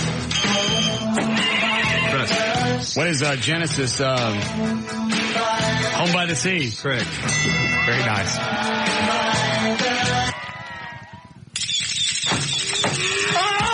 What is Freeze Frame? He ain't called you yet. Call me. What is Freeze Frame by the J. Giles Band? Incorrect. How? Well, go ahead. I don't know what it is. I thought it was Freeze Frame.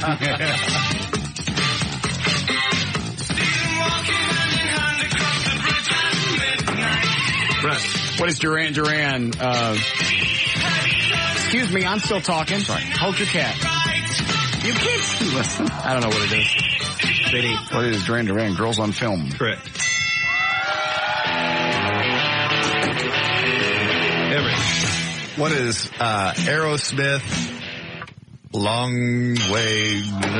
Russ. What is Aerosmith? Same old song and dance. Correct.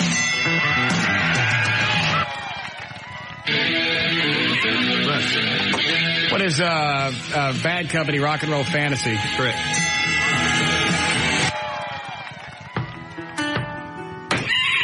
Russ.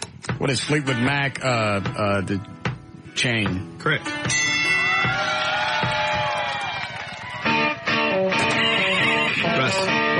Skinner. Give me 3 steps. Correct.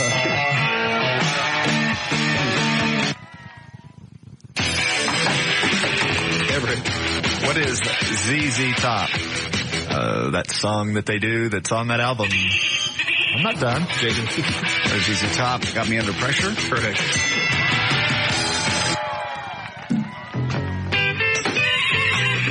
What is Van Morrison, Brown Eyed Girl? Correct.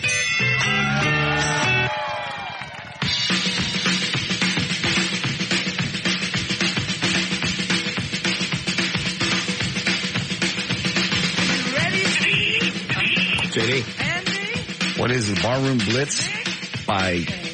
Hold on. I know it. The Barroom Blitz is by Sweet. Correct.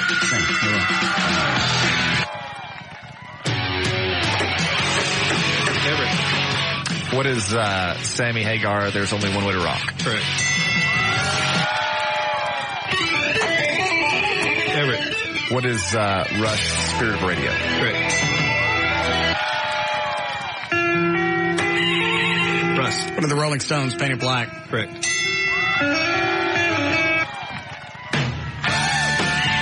Russ. What is Rod Stewart, Hot Legs? Correct.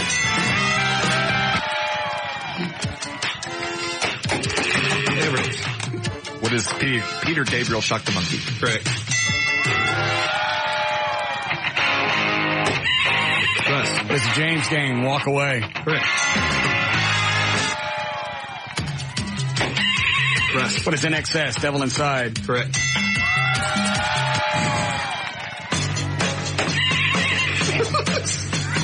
What is CCR, Fortunate Son? What are you laughing at? It's never like a monkey about to smack a dog. I keep waiting for the food pellet to shoot out. I'm just bent over, humped over, getting ready to slap the thing. With the buck teeth. I'm tired of losing. You're not losing. Normally, if I got 8 different buttons going on, I got to watch everybody going on. Today, I got the guys with the kilts outside. Watching you. I'm trying to focus on my buzzer. Okay. All right. Go ahead.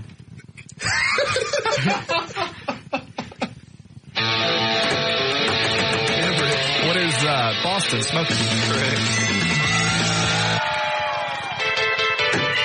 Russ.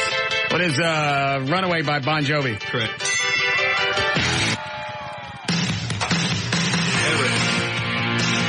What is... I know what... Is that... Here's what you're doing. I'm not doing anything. Yes, you are. You are the... Excuse me. You are the one... you are hitting your buzzer and then trying to see if you can figure it out. Oh, please. You're the That's king exactly, of that. I That's am not. nonsense. I always wait. Whatever. You sit there and listen and grin and just wait till you know what the song is and answer. You control all the buttons. All right, you've hit the buzzer. What is it? Well, you've distracted me. I don't recall. How very sad. I knew at the time. Well, restart it, Eddie.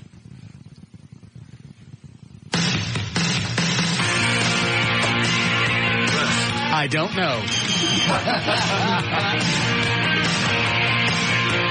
Nobody knows this one, really?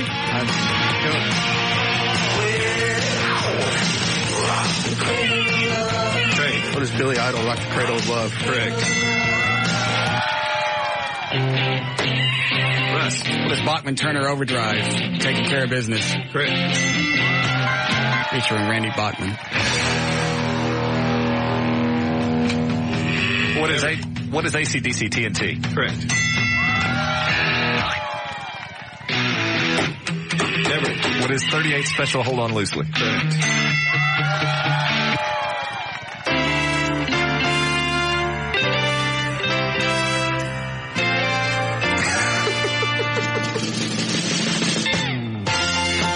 are you looking at me for? Gus, we're going to let you have this one. I don't know it. Russ. What is, Third Avenue Breakdown by Bruce Springsteen? Incorrect, but very close. Correct. What is 10th Avenue Breakdown by Bruce Springsteen? Incorrect. Oh. 10th Avenue Freeze Out. Freeze Out. Is it Springsteen? Yes. All right. Go ahead. Oops.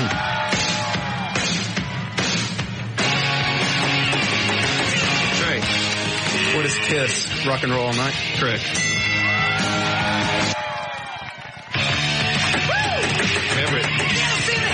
What is Smoking in the Boys Room by Motley Crue? Correct. Russ. What is, Quit playing it. Shut up. See, now you've distracted me. Turn the song off. What is, Steppenwolf, Turn the song off. Shut up. That Magic Carpet Ride. Correct. You don't get that. Yes, I do. You know, 20 seconds to the side. First of all, it's hard for me to focus when you got Mongoloid Jim over here bothering me. Get a big yellow hat and shut up. All right. This is the last one. Good. Tired of playing with you people.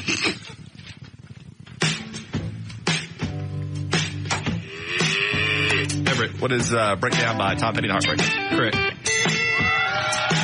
That's a score. Final score. Trey had 1, Everett had 5, I had 6, you had 12. Ha! That's the wrong button. Maybe not. Hold on a second. Somebody move my buttons around. That's supposed to be the winter music.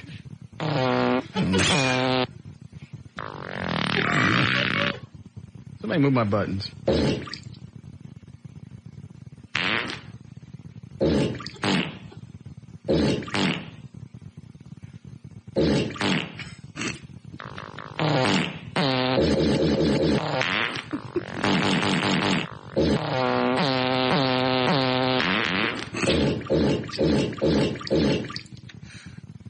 Thank you.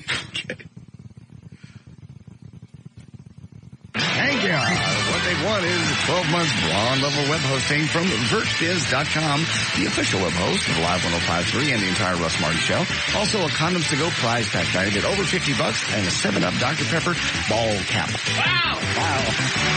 We'll be back with the Russ Martin Show. Now, back to the Russ Martin Show on Live 105.3. With J.D. Ryan, Associate Producer Eddie Boyd, Rock and Roll Attorney Everett Newton, Dan O'Malley on the phones, Gail Lightfoot with traffic, and Producer Trey Trenholm sitting in his office.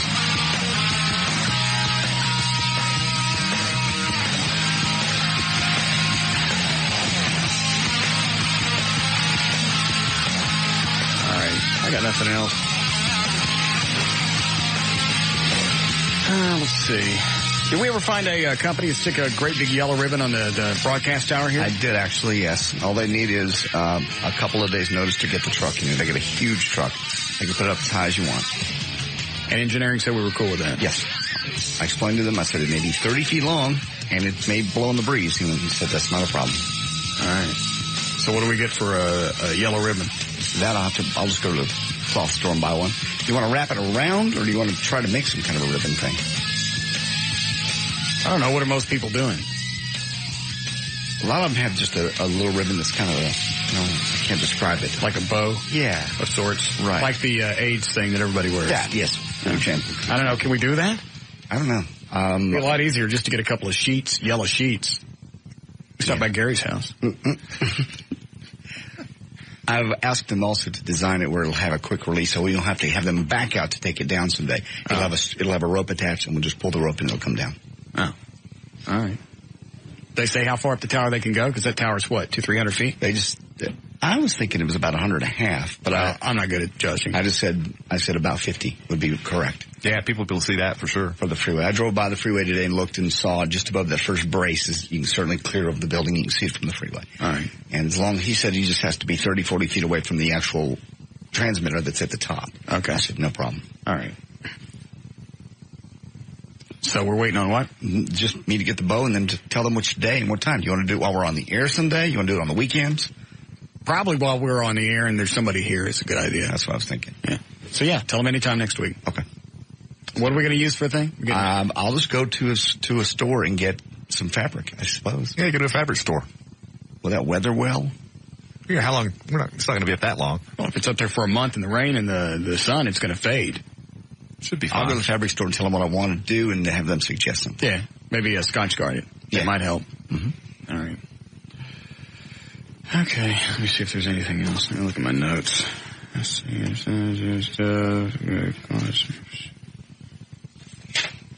Anything we didn't cover? I believe so. What, Eddie? The video is up on the website. Oh, that was it. You go to eddieboyd.com. It's at the top. You can see both videos of JD getting his favorite chair cut the crap out of. Go someplace this weekend, pick a chair, I'll pay for it. Okay, I will. Thank you. You didn't even pay for this one. I know, but I liked it. And because I liked it, you decided to cut it in half. I didn't cut it all the way in half. It still works. It doesn't work. It doesn't work. It does work. Oh, quarter of the top is missing. So? Where my shoulders sit. No, your shoulders aren't up that high. I specifically sawed down to this perfect comfort level. It looks like crap. It's nothing more than a bisected chair. Yeah, I know.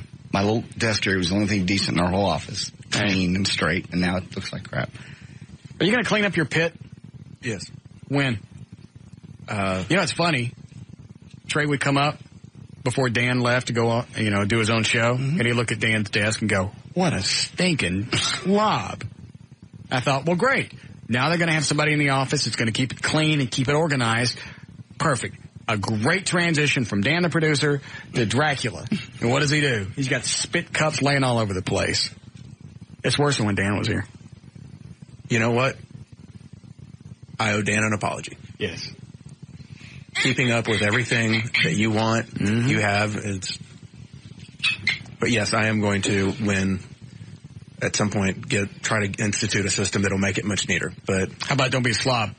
Try that as a system. See how that works. Try it for a week. If it doesn't fit you, then don't do it. You know what?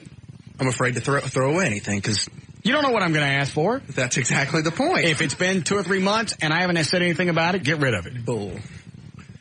That's one thing Dan told me. He said, don't ever throw anything away because it'll be a year later and you'll ask for something. What am I going to ask for a year later? Maybe a phone number, but not something tangible.